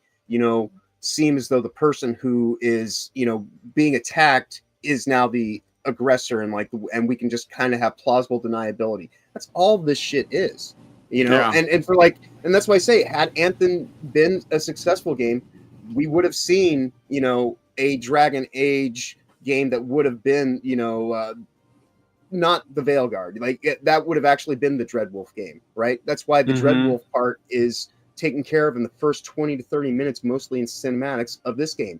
And because Anthem wasn't successful, they looked around and they said, all right, well, what's successful enough that we can actually lean to? And because they had a shortened development period, they went with an action-adventure game. They used God of War as the template for everything. And so this is just a skin job on a concept that was already there. Like, the puzzles in this are as simplistic as what was in the very first Tomb Raider on PlayStation. Well, I think the Tomb Raider ones were more complicated. Right. Well, yeah. No, they were for real. You're right. Like they were. Because you actually had harder. to do like interesting kind of acrobatics and things like that. Yeah, but you also had to know where to go. But I just mean in terms of you ultimately it's just like one or two switches you have to do, and this is one or two switches, but they're all right there, right in front of you. Like, it's not even. Yeah, so you're right. For sure. You're right. We aren't even able to challenge people to the point that we were getting challenged nearly 30 years ago. So when you talk about what is homogenizing your culture and all that kind of stuff lead to, it leads to fucking fucktards. I mean, like, we are breeding in a form of retardation into people, and by that I mean people that lack talent, skills, and ability, and are compromised. And people may you can't call somebody a retard. It's like, why? I have no problem with people who actually have physical handicaps. In fact, a lot of people that are physically handicapped actually appreciate a good challenge. This thing on the screen right here, though, this is a complete straight up fucktard who's looking for someone to make their life easier and simp to them and give them the easy lane and the express pass to just keep doing whatever it is they're doing because they don't actually want to be challenged. They don't even know how to be challenged. This is who worked on Dragon Age: The Veilguard. Same person that worked on that Life is Strange game. They basically turned it into a me Troon simulator because that's what it is. And I can demonstrate that. Here is a post, I think this is on Twitter, from Laura Kate Dale. I have a vagina. Ugh. Right. No, what you have is an inoperable front hole that you just got a gash. This person is messed up, bro. Like, this is I feel bad for you. Here is them again on the team with another gentleman that's certainly not dosing soylent drinks, but this thing is dead, guys. Like, I'm telling you from now on. If you, first of all, I would just, like Grum said, I gave up on AAA, quadruple A, whatever you want to call it. AAA, quadruple A games. And it's not even a moratorium, like it's going to come back. No, everything is fucking dead.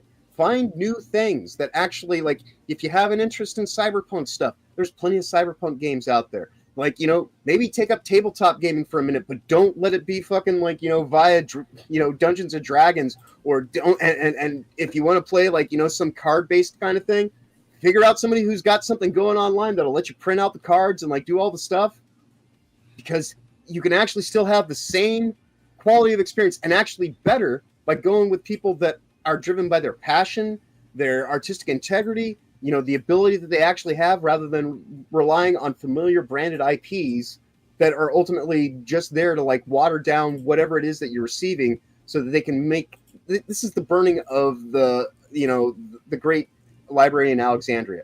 Those books weren't burned entirely. The esoteric knowledge was kept for a few. The library was burnt because they didn't want people to have access to the thing to actually do the thing. And that's what they're trying to do right now.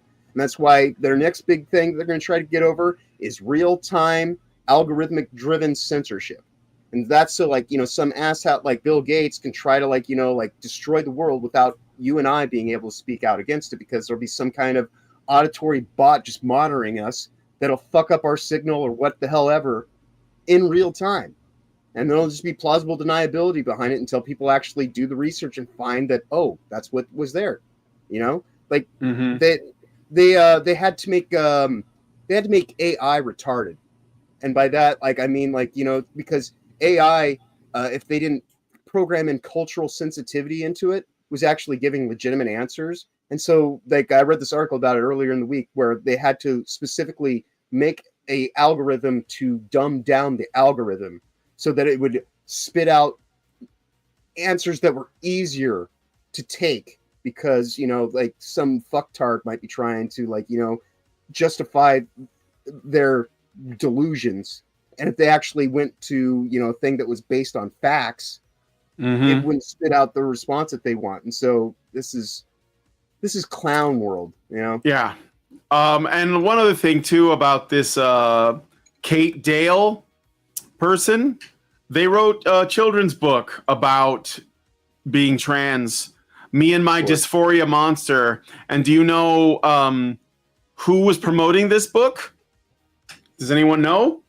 Do you guys remember Queer Kid Stuff from years back? I do, because I was making content back then. Queer Kid Stuff featured a woman. We talked about one of our first early episodes. Did we talk about it then? I think so. I think we did. She like does these like children's content, or at least it appears to be aimed at children, regarding essentially queerness and it's groomer cringe. That's all I'll say. It's groomer cringe. Thank you for subscribing, Maytura Marble and Master Goa. Really appreciate it. Thank you so much. I would play a sound for you, but I don't have anything like set up right now because I'm doing some stuff with my computer, but I don't want to get into that right now. But yeah, let me show you all the book. Me and My Dysphoria Monster by Kate Dale or whatever the hell her name is. His name is. For subscribing. Oh, I don't have the book in front of me. Good. I've got no interest in that. When I heard that, I'd be like, no, never mind. I don't. That's not what I subscribe to. That's the foot of Queer Kid Stuff. Who's like, again, these are like this is creepy shit. Like, these are creepy people. I'm sorry, but they are. You know how they like to say that, like, you know, Trump and JD Vance supporters are weird? No, that's beyond the pale, guys. You're the ones supporting queer theory. You're the ones grooming children. You're the ones cutting your junk off and then like putting a gash in front and calling it a vagina. That is weird. Not wanting to, like, you know, have normal kids and a normal life. Can we call them non-ginas instead of I don't know. Gashes is what I would call them. That's what we call vaginas too, but axe wounds. So I got a comment. Turin Horse says they need to just release a trans simulator, bundle it with Goat Simulator, and leave our European medieval fantasy games alone. Yes, but you see, if they made their own content that was like just original, no one would buy it. But if they like co-opt your content that you like, then they think that you have to buy it because what are you, not a real gamer? Buy the new game, buy the new product. And by the way, you guys can always walk away. You don't have to do that at all. And I'm going to show you because I'm going to be uploading videos of playthroughs with AA and indie games on this channel. So please subscribe so you can see it because it's going to give you some options outside of this woke nonsense. And let the franchises die because, as I was saying before, you know, corporations or these dev companies or whatever, they're gonna reach a fork in the road. Okay, they're either going to continue to double down on their woke political nonsense, or they're going to lose money, or they're going to change course and try to like improve and actually give customers what they want. And I'm not going to make any predictions one way or the other but I'm saying that's the choice laid out before them, just as we have a choice, which is do we buy your shit or not? And honestly, we don't have to. Businesses. Support small businesses, and you know, like, and because we are talking about the difference between, and I mentioned it earlier, it's kind of like comparing, like, you know, a natural organic kind of soda that's fermented to, you know, the one you can go buy at the store. Same thing, like, you know, like a natural vagina self-lubricates, might bleed once a month, you know, but you know, at least it like is actually designed to do the thing that it's doing. These synthetic non-ginas, you know, they rely on Diddy oil and they leak, colon juice all the time. So, You. right. No, I know. Like honestly, do you know the show? There's there was a reality show about a trans kid. Well, there is, I guess. It's like Jazz Jennings, I think. Mm-hmm. I don't know what the name of the show is. I've never watched it, but I'm telling you, that person is going to commit suicide, and it's going to happen because they are not happy, and their mom, especially the mom, the trans activist mom. Yes, I know what you're talking. She is pushing it hard, and I'm telling you, if that person takes their own life, that's going to shake like this whole myth, this whole illusion. It's going to be broken. Like it's going to require either a really high status like figure in that population that is trying to do this, that does not succeed and ends up taking their own life, or it's going to take a mass number of children who are going to take their own lives before somebody says this doesn't work and it's killing people. I mean, that's just what it is. That's the truth. I'm sorry. Right. Well, so and the thing about Jazz, as I recall, is they liked rainbows and they liked unicorns and the color pink when they were a little kid, and so because of must be a woman. Right. And it's like, like I look like Thanos. I'm bathed in purple light. Much like the setting of Dragon Age, it seems. But that doesn't make me like anything other than somebody who's just like, no, I just don't like having like harsh overhead lighting, so I use like polarization. I use a blue light and a red light, and thus I create like this purple ambient haze, because it looks interesting, but it has nothing. It's kind of like how you used to have to explain at the beginning of our shows that you have no trans identity crisis going on because of Vivian. It's just, it is. I just really like the like animated Avatar stuff. Right, I was doing it. Like 10 years ago, when I was doing Gamergate, I got like a one of the Doge meme. Mm-hmm. It's the Shiba Inu, and I was the Doge for like a long time. I still have that, but and I enjoyed it back then. But yeah, I mean, it's just something that I think is fun. But I think it just makes more sense for me to just be on camera. And I'll have a Vivian there. No, I like Vivian being the referee. Right. Exactly. Like even in the thumbnails, like I have Vivian like up in front of all the static, and I'm like coming from behind the static. For sure. Like there's like some stuff going on there, but yeah. Yeah. But anyway, we're gonna move on to the next thing, I think. Oh, and so absolutely a groomer. So, but we're gonna move on to the next story. Let us know what you guys think about this one in the comments.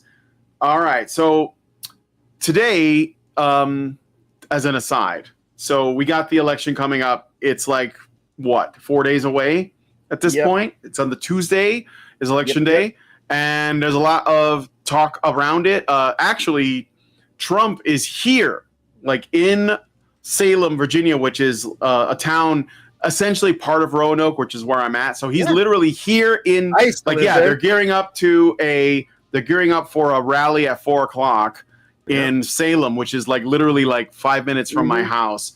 Nice. So Trump's going to be speaking there. I'd like to go, but there's no way I could. And Lindsay, my wife, she's like, we'll never get in. It's going to be too packed. She told me this morning that like she's at work right now. She said it's already sold out. And I was like, holy shit, that's awesome. I used to live in Tanglewood, and I worked in Brambleton. Oh, I know. I know about Tanglewood. I go there sometimes. I go to the Five Guys. Yep. That's a Gamergate reference. But we do eat at Five Guys sometimes. So Five Guys burgers and fries. I've worked all over the silly country. We like it here. We like it here for now. I loved it there too. Before I ever moved to Seattle, I used to jokingly refer to Roanoke as the Seattle of the South because, the hills, all the kind of up and down, and it rained like every Tuesday for the years that I lived there. And so I jokingly said that, and because I'm a pedestrian, I used to walk all the time. Then when I got to Seattle, I was like, you know what? This is a little bit different, but I still feel like I was on point with what I was saying. Yeah. But there is some differences. But all right, Roanoke's a nice place. Yeah. So anyway, so Trump's in town today, and I had, obviously we all have the election on our mind on some level. What happens here in the United States is going to affect Canada, the UK, and basically the world in a number of ways. And we're either going to head more towards World War III, but with vibes and joy and abortions, or we're going to move away from that and towards sanity and peace and, you know, closed borders and like affordable food and housing, you know, like weird shit. Accountability. So, yeah, accountability, right. So anyway, this goes back to the thing that I talked about before where, on the show, I talked about how Eminem and Beyonce and Jay-Z and, you know, Cardi B and others were put in front of a microphone to essentially use Group, but for government. To use their celebrity status to get people to, you know, essentially vote in for whatever the establishment is at the time. And there's lots of examples of that. I know you've seen it. You know, Michael Keaton, all these celebrities, and they're like, "Hey, don't you remember me from your favorite movie? I'm telling you to vote this way because, or do you remember me from that song you like so much, Taylor Swift? You know, I want you to vote this way. I'm going to endorse this so and so, right? 30 years ago when they had the Rock the Vote and this and that, was the phrase. Oh yeah, Rock the I vote. remember. Not vote for this person. Just do your civic duty. Do the thing that, like, you know, actually, like, if you give a shit about the thing and the whatnot, like, do the thing. This is platforming and marketing of the highest order, trying to do it in a razzle-dazzle attempt to make it seem like it's anything but. It's not even that. It's so low budget. Right. We're gonna watch this, but essentially, what I'm saying is, this is people saying, "Hey, remember the Avengers movie?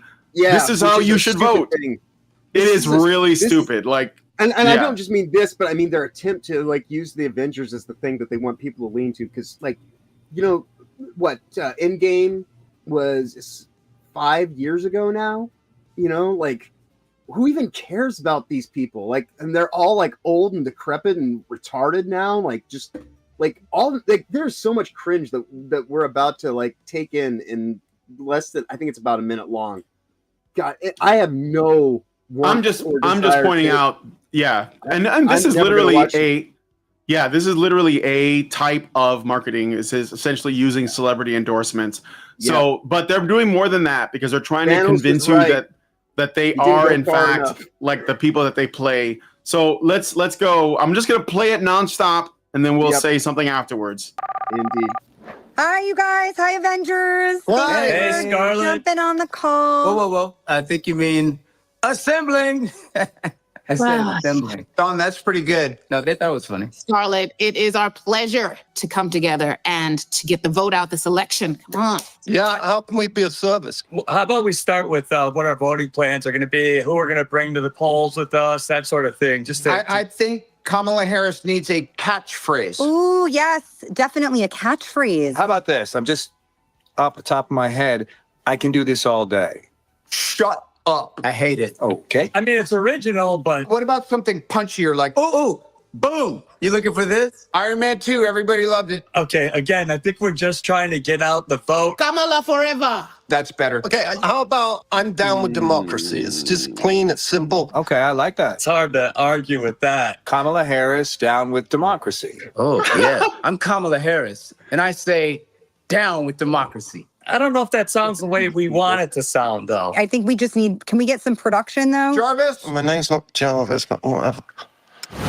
Oh, yeah, that's right. Down with democracy. Down with democracy. Is that what we mean, though? Yeah, together we're going to tear down democracy. Will you stop playing heroic music under yourselves?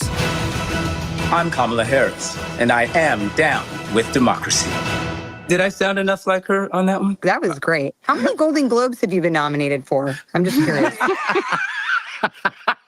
Yes! All right, that was awesome. More like Down syndrome with democracy. Oh my God. Thank you for subscribing, John Redmond and Corey Robertson. Really appreciate it. I mean, yeah, I guess that. Well, like, they're saying the quiet part out loud, guys. Yeah, down with democracy. Like, they want to end it. Like, I mean, like, this is a doublespeak of the highest order. It's some pretty crazy shit. Yeah, it's so that happened.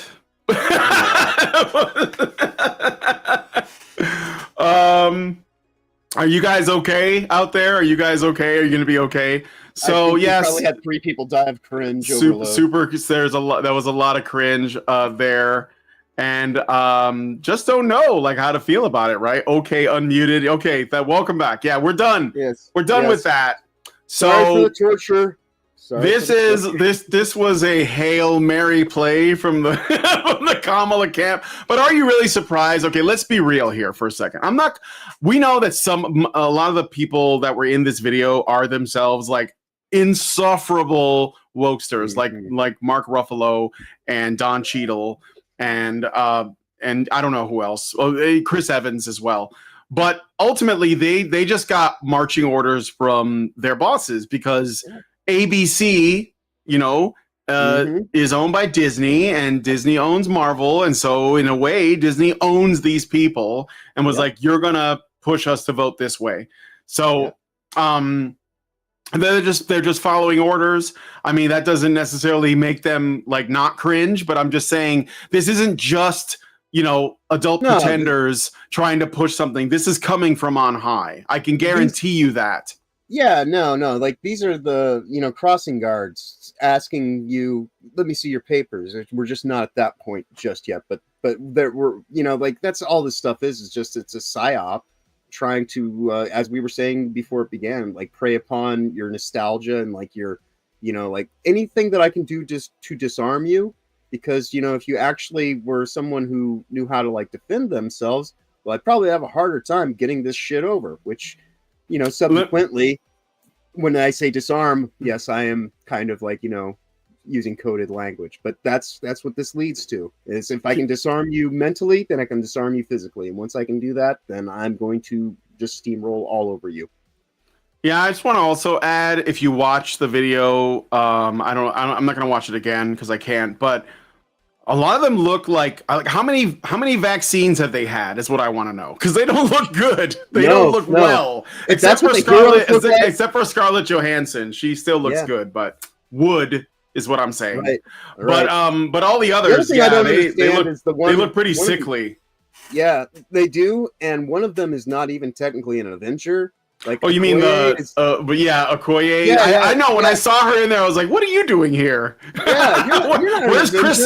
Where's Chris Helmsworth? Is he just being based somewhere else? Where's Chris? What's his name? Chris Pratt. He right. you could tell who was not in the club when this came together. I think. Well, Chris Hemsworth is far too blonde-haired and blue-eyed, and he's male, pale, and stale. Yeah, that's right. And Chris Pratt is too based. I mean, I think he's pissed off some people.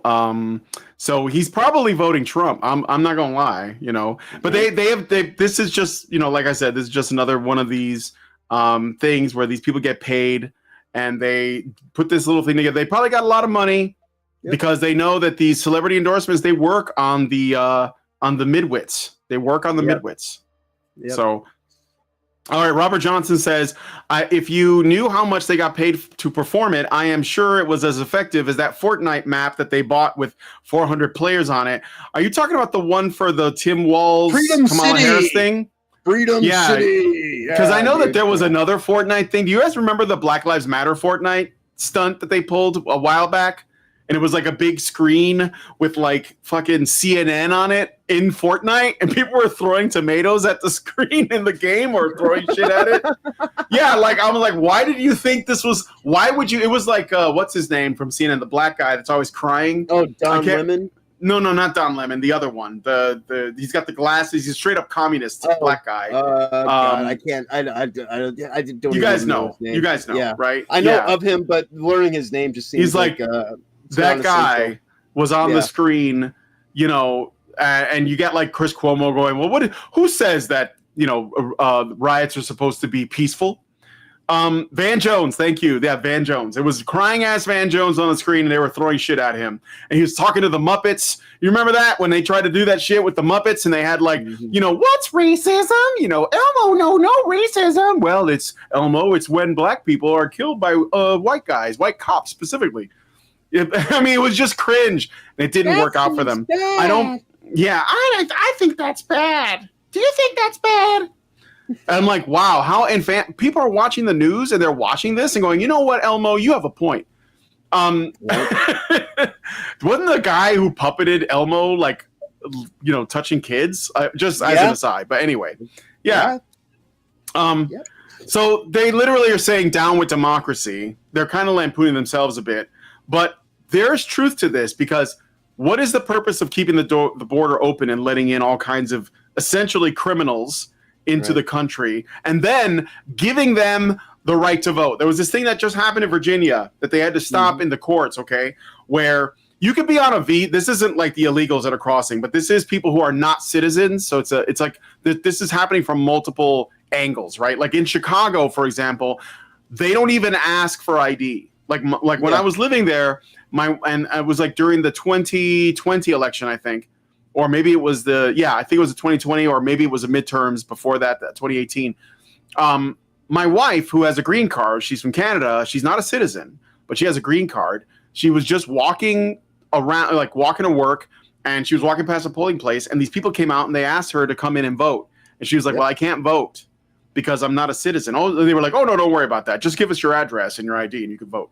So like they're finding ways to like change this, right? And so they are literally trying to alter the demographics so that the left always wins elections. That's killing democracy, as it were. Right. Speaking of killing democracy and the sickness that this is, it's like, they're platforming all these people who are coming through illegally to do this DDoS attack on the vote. But John, oh, you're disappearing off to the side a little bit. Yeah, just a little bit. Yeah. I'm back. Okay. Yeah. But the they're DDoSing this thing, with illegals, platforming them, putting them up in plush 5-star hotels, giving them $10,000, flying them in. Yep. Right. But then, before the show, I told you, the guy in New York who started an animal sanctuary because he befriended and took care of a young squirrel that's mother got crushed, 7 years ago. And then he used that as a way to bring goodness into this world and actually help things. The government there's like, no, you can't have that squirrel, man. It's like they waited till he was out of his house, went in, took his animals, killed the squirrel, euthanized it, and there's a raccoon that still has not been returned. So the raccoon is probably dead as well. And so they have we'll platform all these illegals, give them all this kind of resource and this and that. But somebody who's actually just taking care of something out of the goodness of their heart, they're going to try to find some way to say, oh, well, you can't have that because, we're here to help. It's so sick. Yeah. I got a super chat from Master Goa. Thank you, Master Goa. And he says, I appreciate Vivian James.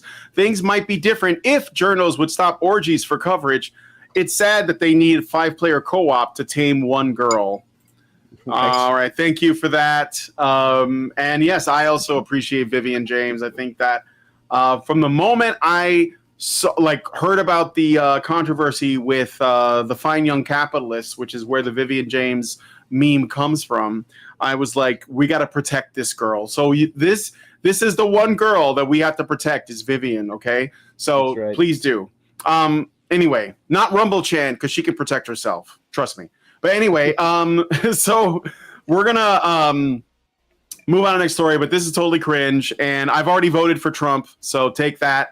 Avengers, consider yourselves defeated, and we're gonna move on to the next thing. There was something else I was gonna mention about DEI. I don't have it as a story, but as an aside, I learned these hurricanes that hit North Carolina. Did you guys know that FEMA, the people who are supposed to be looking out for Americans, they are essentially considering or taking it. They take into account marginalized groups and create a sort of hierarchy of priorities. And it's been confirmed by a whistleblower that's come out of, from FEMA to say, look, the reason why the people in North Carolina are not in there, and there are no people there from FEMA, like no one has come yet. And it's been at least a couple of weeks since the floods, no help from FEMA at all. And it's because they're white. That's what's happening, and this is it doesn't matter. What they are doing though? They're sending in CPS, threatening to take away people's kids because they don't have any resources. Mm-hmm. So yeah. So they're not taking care of American citizens. They're doing it on the basis of this intersectional feminist hierarchy, which is essentially an inversion of reality. And they even claim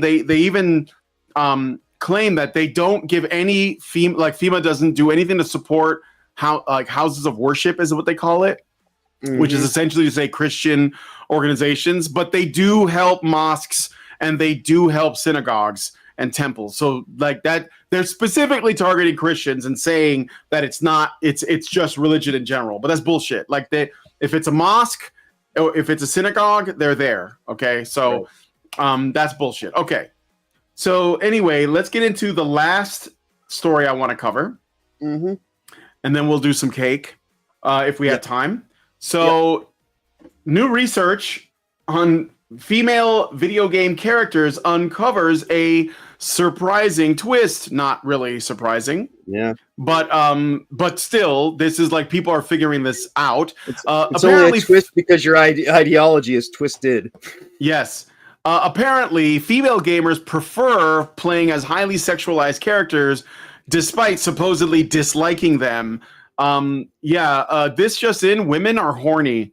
And I think that there's evidence to show that women are hornier than men. And I know that sounds weird, but I don't know if you've noticed, like, look at what women like to consume in terms of content and what men like to consume. We didn't do the story on it, but Kim Bel-Air is like, not only like she's down bad for Bowser. Yeah, she is the definition of horny. Like, she wants to like ride a horn, quite literally. Whether it be Bowser or an antelope's. I mean, women are very, very oversexed these days, and to me, it's not a surprise because again, I've been talking about this stuff for years. But let's look at this. Okay, so the research there was some research that was done. Investigated whether strong sexualized female characters in video games can inspire positive perceptions amongst players, or if sexualization negates the positive effects of character strength. The findings were sexualization over strength. Characters with high sexualization were seen as more sexualized when also depicted as strong, suggesting that strength does not mitigate negative perceptions from sexualization. While both genders generally disliked highly sexualized characters, female participants were more likely to choose these characters due to them seeing them as being perceived as more feminine, whereas male participants preferred less sexualized but strong characters. So this isn't to say, by the way, that men don't like, like Stellar Blade or Tomb Raider before they turn into a man, but that women also like that. I know it's crazy, right? It's crazy. Imagine. And they especially like it when the women in video games themselves have sexual power as NPCs. So like this idea that these are all like objects for men to like oogle over is bullshit because women like it as well. But it's almost like refers back to what you were saying at the beginning of the show about how it's like, I want to identify with these characters of like, oh, this strong buff, like, like Space Marine, I need to go to the gym, I need to do a thing, it's like that's what these things used to be for. Still would be if people with actual common sense were anywhere near the controls. But unfortunately, we've got delusional troons being platformed into these positions. Let's see here.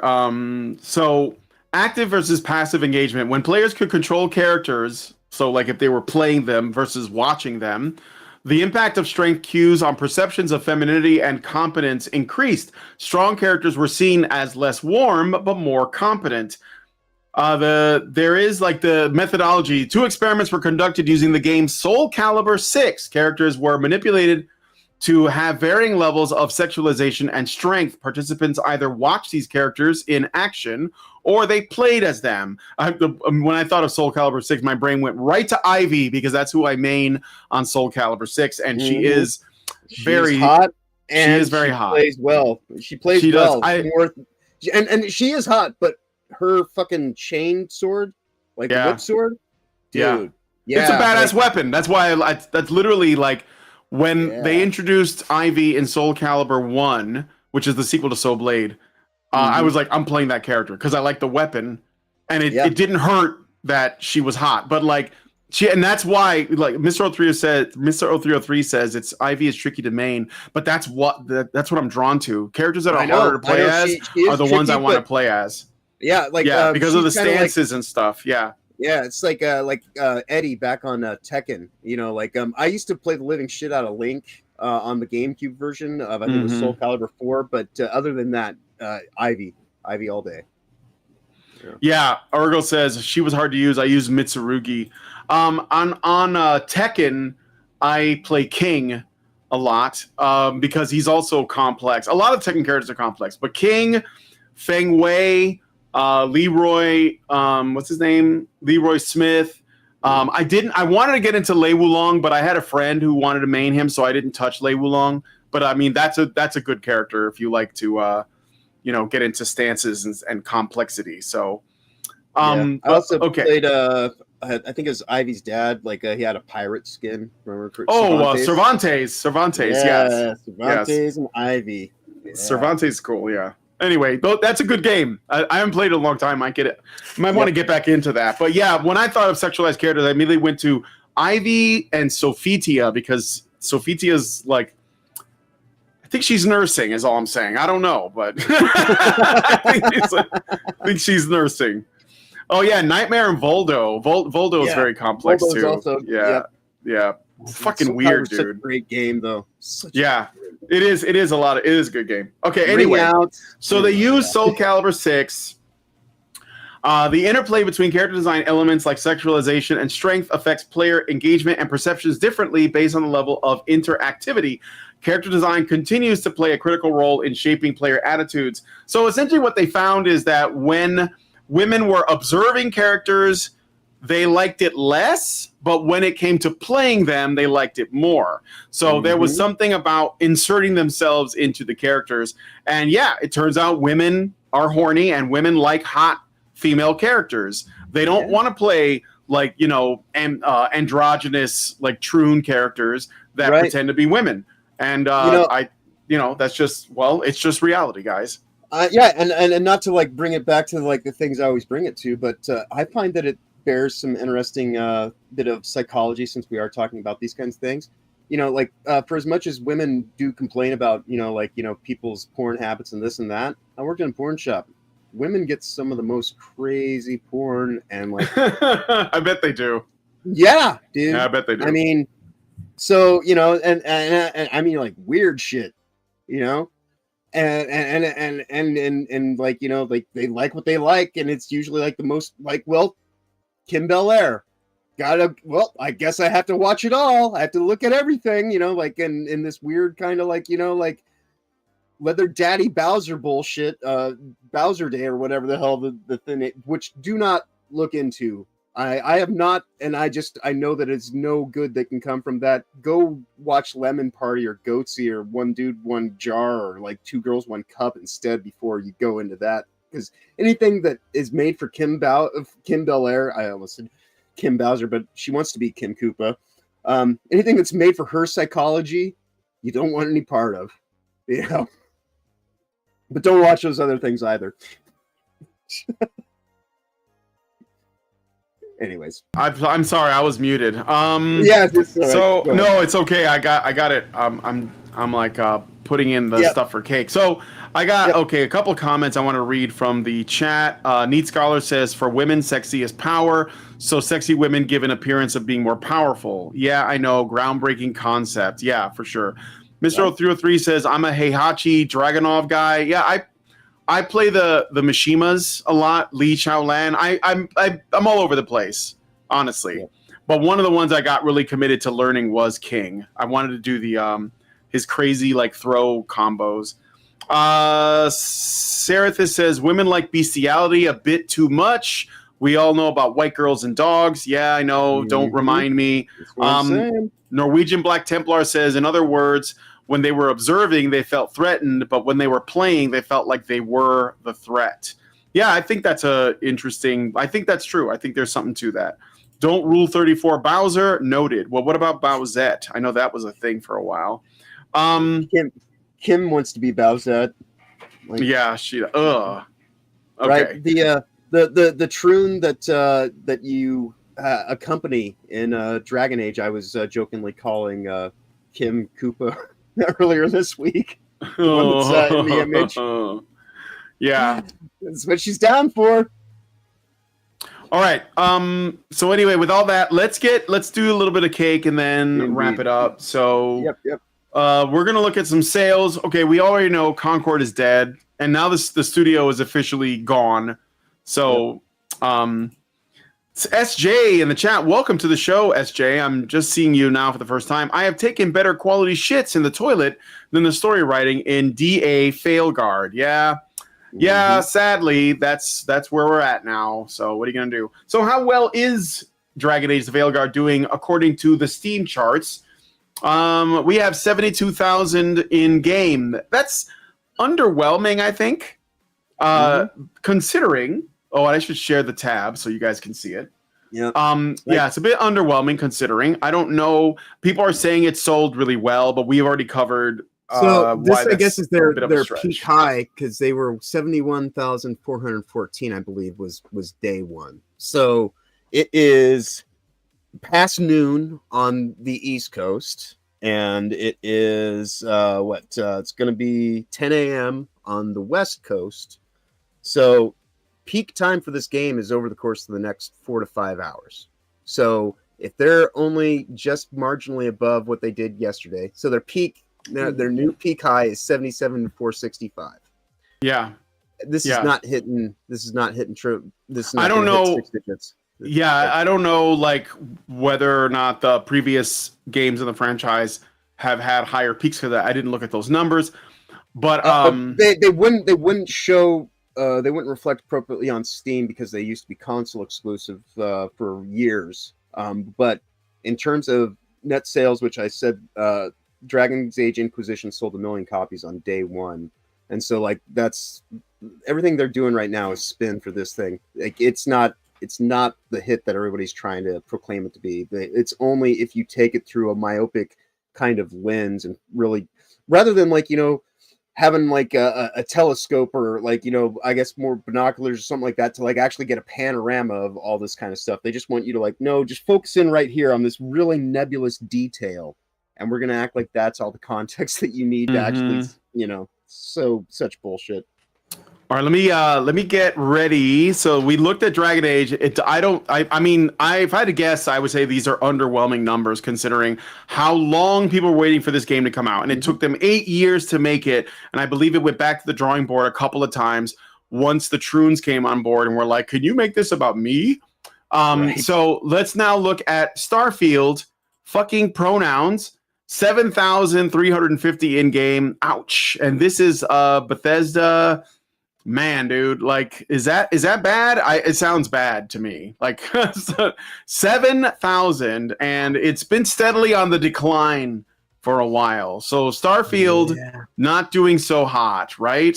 What's another one? Well, we can look at a game that might be still successful. Space Marine 2, 19,735. And it is also on the steady decline, but I will say that one of the reasons for this, and I'm not caping for Space Marine 2, but what I would say is that it was never a massive game. I think there was 100,000 or something at its peak. But once you've done the campaign and you've maxed everything out, I think for people who have played the shit out of it, there isn't much to go back to. It's kind of I believe they are going to make DLC though for it, just based on they do have plans, and there'll probably be a spike. Yes, they already released a lot of free shit for this, and I'm glad they did. I've been playing it. Homeworld 3 was one you looked at. Yeah, I'm about to put it up on the screen. Yeah. So let's look at Homeworld, and then we can do more Space Marines. We'll see how the revival of Helldivers 2. Yeah, Helldivers. So Homeworld 3, 41 people. Oof. Yeah, not good. Oof. I mean, it's better than the single digits it was last week when we checked. I think they were only, so I guess that's a slight improvement. Concord is dead. Yeah, it's super dead. So let me see what else. Dustborn. I'm sure that it's done. This is done and dusted. No pun intended. 4.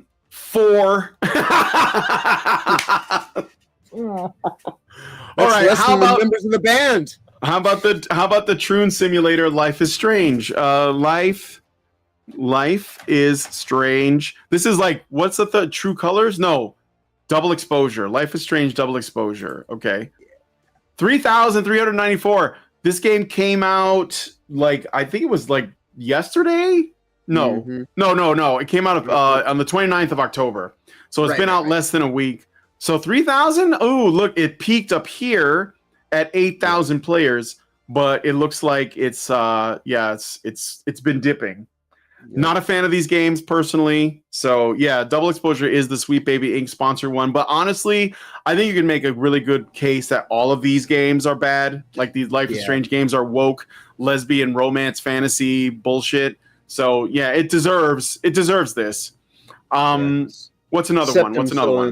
Well, like I said, we can do Helldivers 2 while we think of something. Helldivers 2. Let's do Helldivers 2.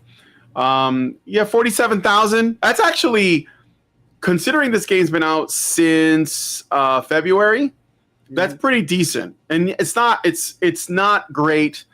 And I mean, again, like I've said many times, it's too bad about how they got fucked over by Sony. Because I think Arrowhead Studios could do so much better. They definitely have a good team. They just need to fire their community managers and get the hell away from Sony and then make a different product. And I'm sure that if it has the same spirit, it'll do fine. We should check Wukong and see how. Black Myth Wukong. Okay, Black Myth. Here we go. Black Myth Wukong. 63,127. Again, single player game, not bad considering. Right? Are there any other games you guys want me to put into the old machino and see how well it's doing? I'm gonna read let's your check something really old. Like let's try Team Fortress. Team Fortress 2? That one might be really, because it's like free to play now. So there might be a lot of people on that. Yes, almost 60,000 people, 59,764. And that game's like nearly 20 years old now. Yeah. So, you don't Monster need Hunter. Games, you just need good games. Let's look up Monster Hunter Wilds, because that's like, people have been talking a lot about this one, and I've never played a Monster Hunter game. So it doesn't say. It's not. I don't think it's out yet. Maybe. Yeah, we should check out Powell Worlds. Yeah, it's coming out next year. Powell World. Yes. Yeah, Powell. Monster Hunter Wilds comes out next year. 21,018. I don't know anything about Powell World except it's it's Pokemon under attack by Nintendo, under attack by Nintendo, right? So Factorio. Oh, and then there's like a new expansion. So almost 100,000 people. Since we checked out Starfail, we should also check No Man's Sky because that was also just on. Yeah, No Man's Sky. That's a good one. No Man's Sky right here. So 20,000, just about 19,204. Yeah, very nice. Let me see if anyone else. Somebody said PUBG. What is Player Unknown Battlegrounds, right? Yep. Let me see. Is this? I don't see it. Oh yeah, here it is. PUBG Survive. No, I'll just put in PUBG. Hold on. PUBG Battlegrounds, right? Oh shit! Yeah, it's huge. 360,000. This game's been out since 2017, and it's still kicking ass. Should I be playing this game?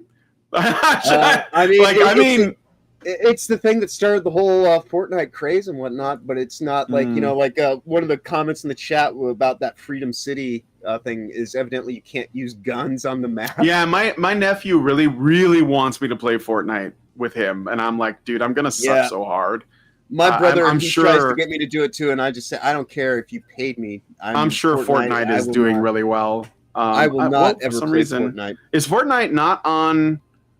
Fortnite is Epic only. It's like it is the Unreal Engine. It's how they're trying to, and that's why so many companies are being watered down to use it because they're using Fortnite as their wedge piece to say, oh, but look how popular Fortnite is. If you can, code a thing for Fortnite, this is it is the homogenization game. It is one of the worst things that has befallen the game industry.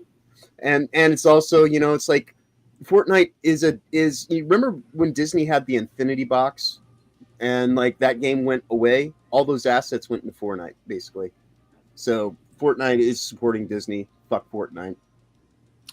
All right. I'm gonna end it here. Yeah, Monster Hunter Wilds is not out yet. Somebody did ask me to look up one game trailer, so I'll do that, and then I'm gonna jump out. What we're gonna say? Yeah, just an interesting side note. So like they're up to what 77,000 is what we saw for the piece of shit Dragon Age.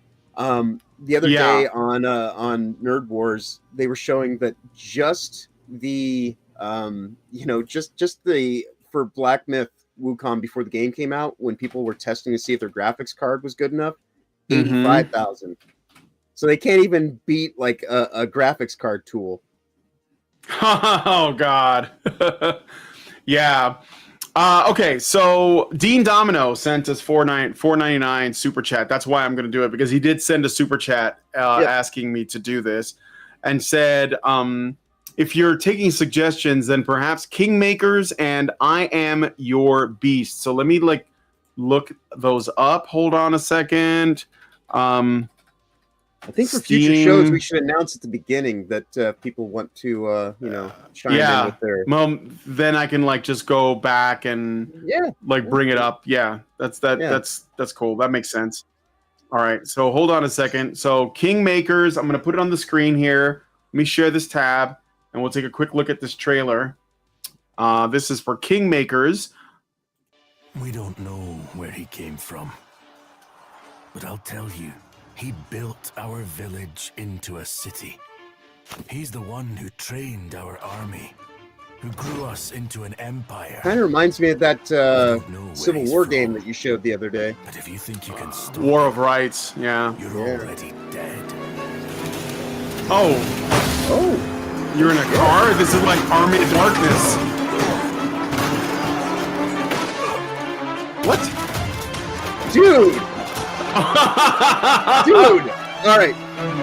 Kingmakers, I am putting this on. I am checking more into this. This is going to go on the FFS Discord.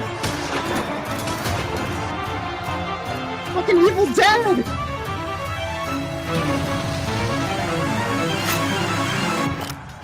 Is there a spear chucker? Did I see a spear chucker out there?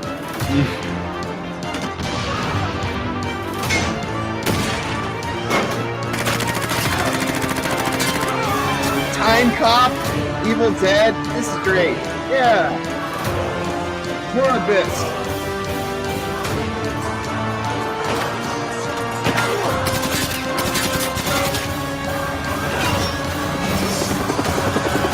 What? He gave our people a future. I hope he can save his own. Dude! Yeah, this is the game they're supposed to be. Just awesome, insane scenarios. This is great. Thank you. Thank you for bringing this to our attention. That is awesome. Yeah, Okay. I'm really wish listing that. I'm keep my eyes on that. That's freaking crazy, man. That's great. Oh man. Thank you. Yeah, for sure. All right. So that is why we do this thing. Jeez, that was awesome. Let me pause this for a second. Hold on. Yeah. I'm gonna play it, but let me look at the chat here. That one. War Rights is cool, but only 100 people play it. Yeah. Did not see that coming. No, me neither. If knights had access to modern weapons. That's kind of that's a good recommendation. Thank you for that. Okay, so now we're gonna look at this game, I Am Your Beast, and let's see what this is about. Looks like a first person, maybe. Yeah. Right. Dear Diary, turns out I'm still good, doing a lot of bad things. I'm what the COI made me, and I'm not going back. Harding, I know you're listening. You can still come in. We've gone fishing. You've helped my son. Put this behind us.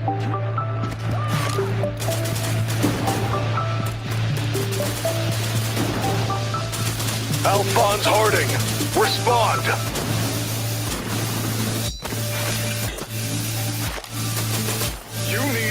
Stand down. All right.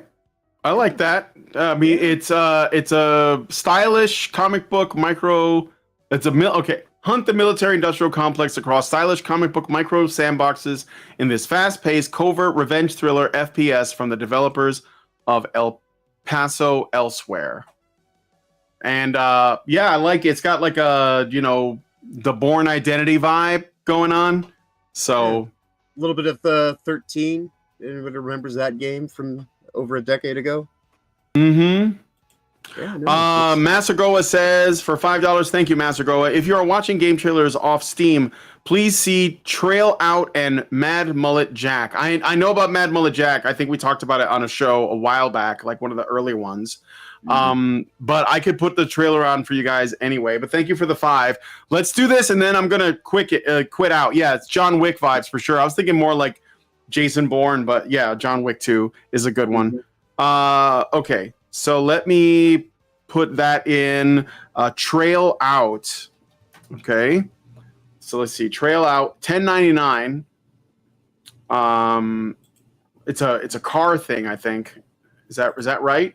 So let me put this back on screen here, and we'll play it. And begin.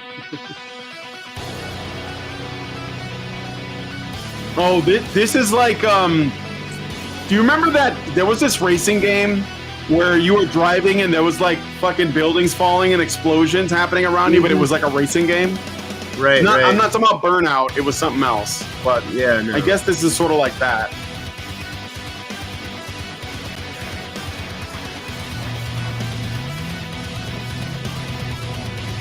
Oh, yeah. Split Second. Yes, that's what it was called. Split Second. Oh, shit. Ragdoll physics. Nice.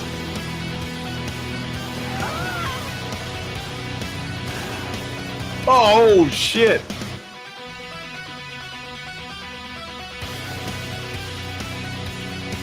There's a guy on fire. Right? I mean, seriously, like, games don't need much. Like, the design concepts from 20 years ago, but prettier or, like, more advanced, are perfectly fine. You know? I love ragdoll physics. They always make me laugh. Right?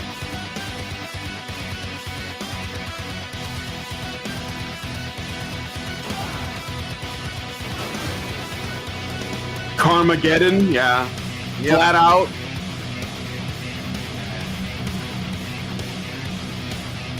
Good soundtrack. Mm-hmm.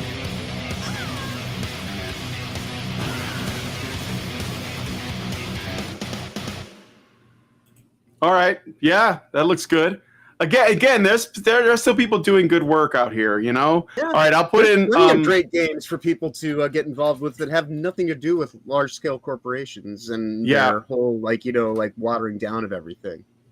Like, what has been suggested, like I say, I don't think the 2-year moratorium, like both of us have said, it's not enough. Just stop being centered on any of that stuff ever being anything good. It's at best you're dealing with a charlatan who's going to try to wheel and deal, and at most you might get a bait and switch kind of scenario.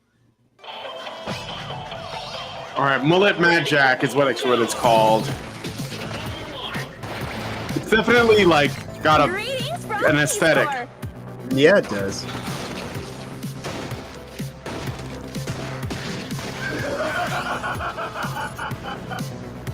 I like. Sounds like you're in trouble. It's like old 90s cyberpunk anime art style. You have 10 seconds. Destroy these damn robots.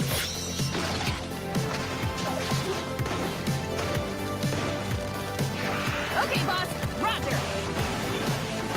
Someone else is fooling you. Checkpoint. That ass moderator to take care of our bots.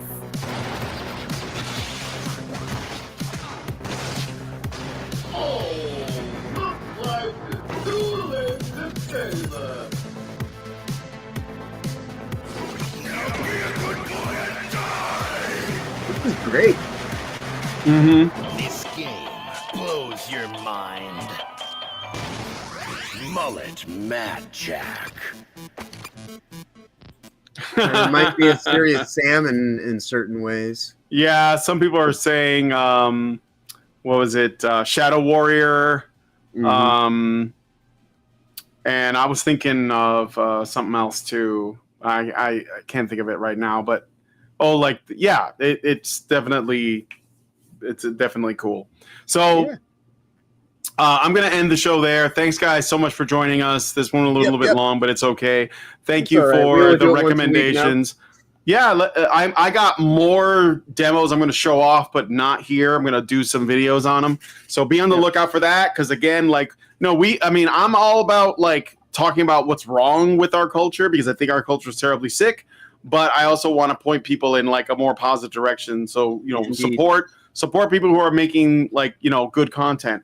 And all this looks very promising. Yeah, before we head off entirely, if you want to see me beyond today, this weekend, tomorrow, bright and early, I would say 8 a.m. is the time that we normally do the show, but since our time zone change hasn't happened here in America yet, it will probably be 10 a.m. Eastern Standard Time, and then 7 a.m. Pacific for WTF Live, where we talk about Doctor Who. It's probably one of the few times the week you get to see me just talk about things and not shout and be pissed off and just annoyed by the state of reality. But later in the day, if you do like that sort of thing, Reality Based will be at 5 p.m. Pacific. 2 p.m. Or 5 p.m. Eastern, 2 p.m. Pacific. And then Stupenzo is doing his shows around midnight now. And then, you'll of course see me here again next week. And then since I'll be on Will of the Fans tomorrow and Reality Based, if you want to see or hear where else I am on those channels during the week, I'll just do those updates then and there. But other than that, I would say, safe travels ahead. Have a wonderful weekend going forward, and be awesome as always. And I can say all right. So, so I'm going to be demoing some games or doing some playthroughs. I'm going to be now we're in November, and this is going to be martial arts month. I'm going to be doing martial arts games, beat 'em ups, fighting games, whatever. A couple that I really want to do are some unique titles let me see, I have the demos here. Spirit X Strike, Karate Survivor, Sifu, and Mad Streets for starters. Mad Streets is a super hilarious, for sort of 4-player party fighting game that I thought we could have some fun with. But be on the lookout for those. And Sifu is amazing. I haven't played in a long time, but I want to get back into it. So and hey, maybe we'll even possibly find a good old school fighting game we were talking about Soul Calibur. If there's I have Soul Calibur 6, I think, on the PS4. I have the PS4 Soul Calibur, whichever one that was. All right, we'll see if we have anything that overlaps, and maybe get in on a gaming session or two with you. All right. Well, anyway, thanks guys for coming on the show today. If you guys like this video, please hit like, subscribe if you're not already subscribed, hit the bell for notifications, leave me a comment, let me know what you guys think about what we discussed in the show today. Be sure to join the Discords in the description of this video. Thank you so much for coming on today's episode of The Week in Culture, and we see you guys next Saturday, if not during the week. Have a good one, everybody. With the glass ceiling broken, all the oppressed groups shall prosper, especially the most oppressed group of all, gamers. I want people in the industry to be a little bit louder about people being mean to other people, and maybe say it's not a good thing. Yeah. Maybe say we don't want you around if you're going to be a cunt. Yeah. And hateful.